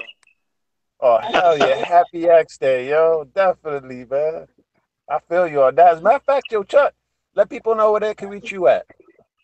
Yeah, you can reach me on Instagram. You can reach me on Twitter. You can reach me on Xbox Live. You can reach me on YouTube at Triple Cup Chuck. Triple Cup, one word, then Chuck.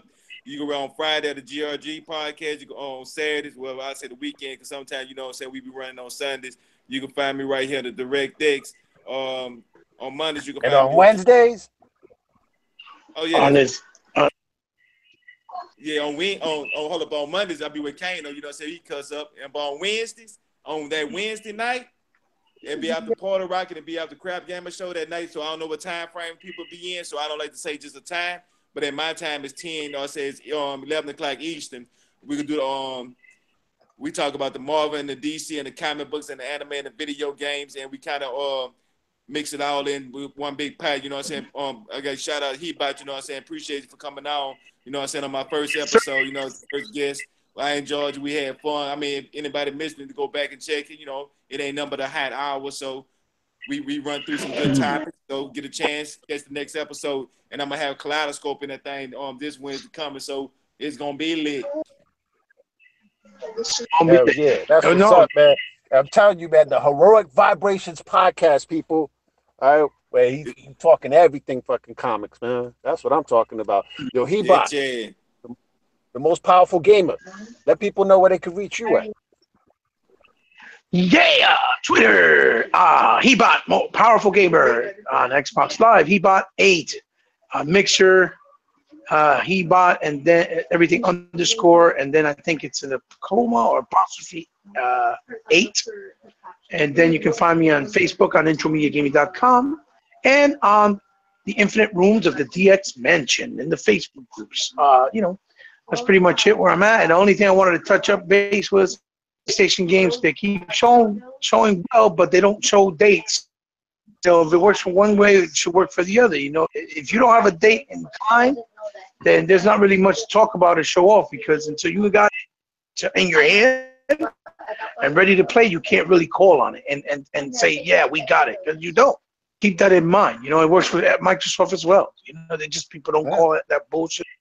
So hopefully you'll see me on next Microbox next episode, which is next Saturday, because I'm a actual permanent member, and hopefully I'll be able to join Triple Cup Chuck on his wonderful podcast, which I had a lot of fun last Wednesday. Since it's late night, more likely I'll be able to always chime in because it's late night, and I'm already home, ready to throw down in the bed and shit, so I could give them at least an hour before I go to bed. So you'll most likely find me there also when I go in.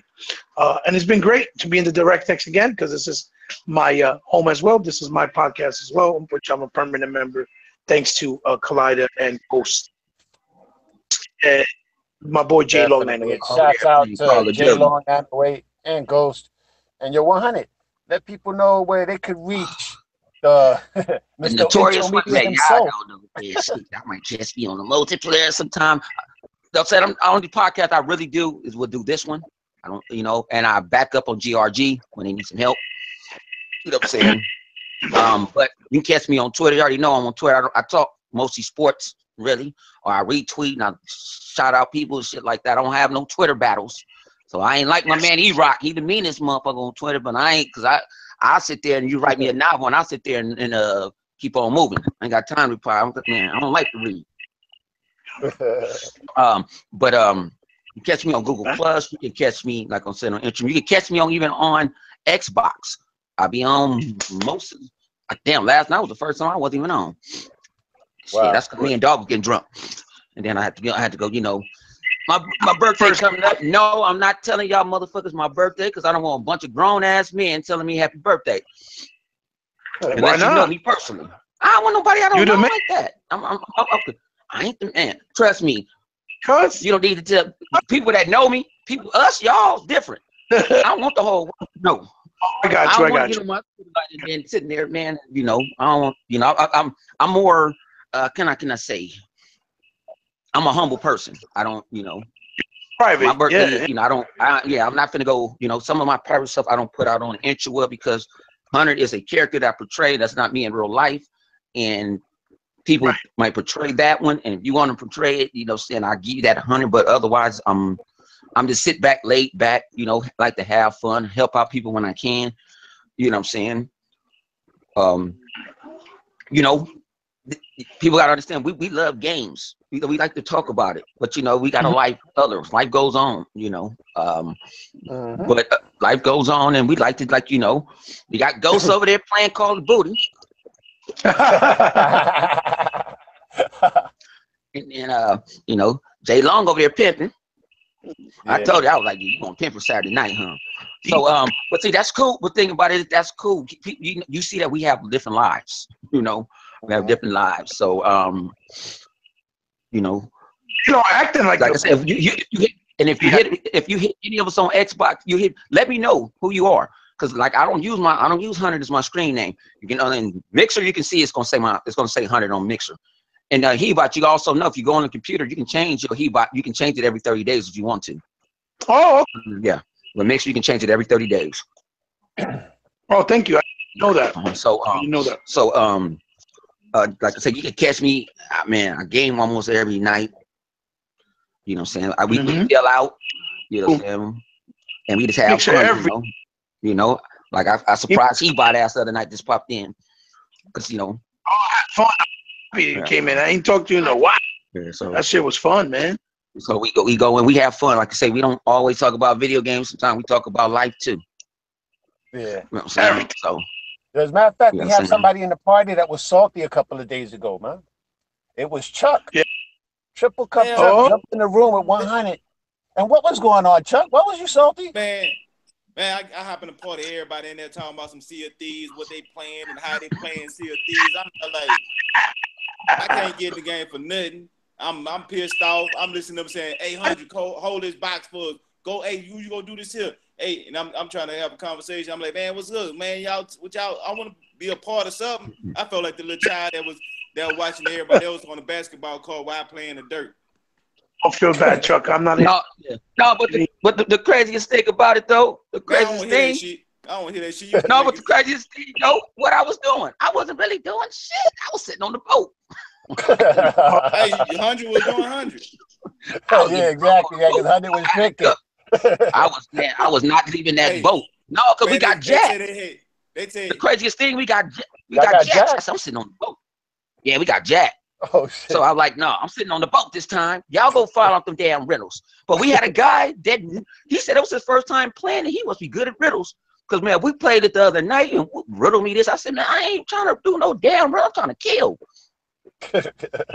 I'm trying to steal somebody's boat. But think about that's how you find the treasure chests. So it makes your mind think at the same time.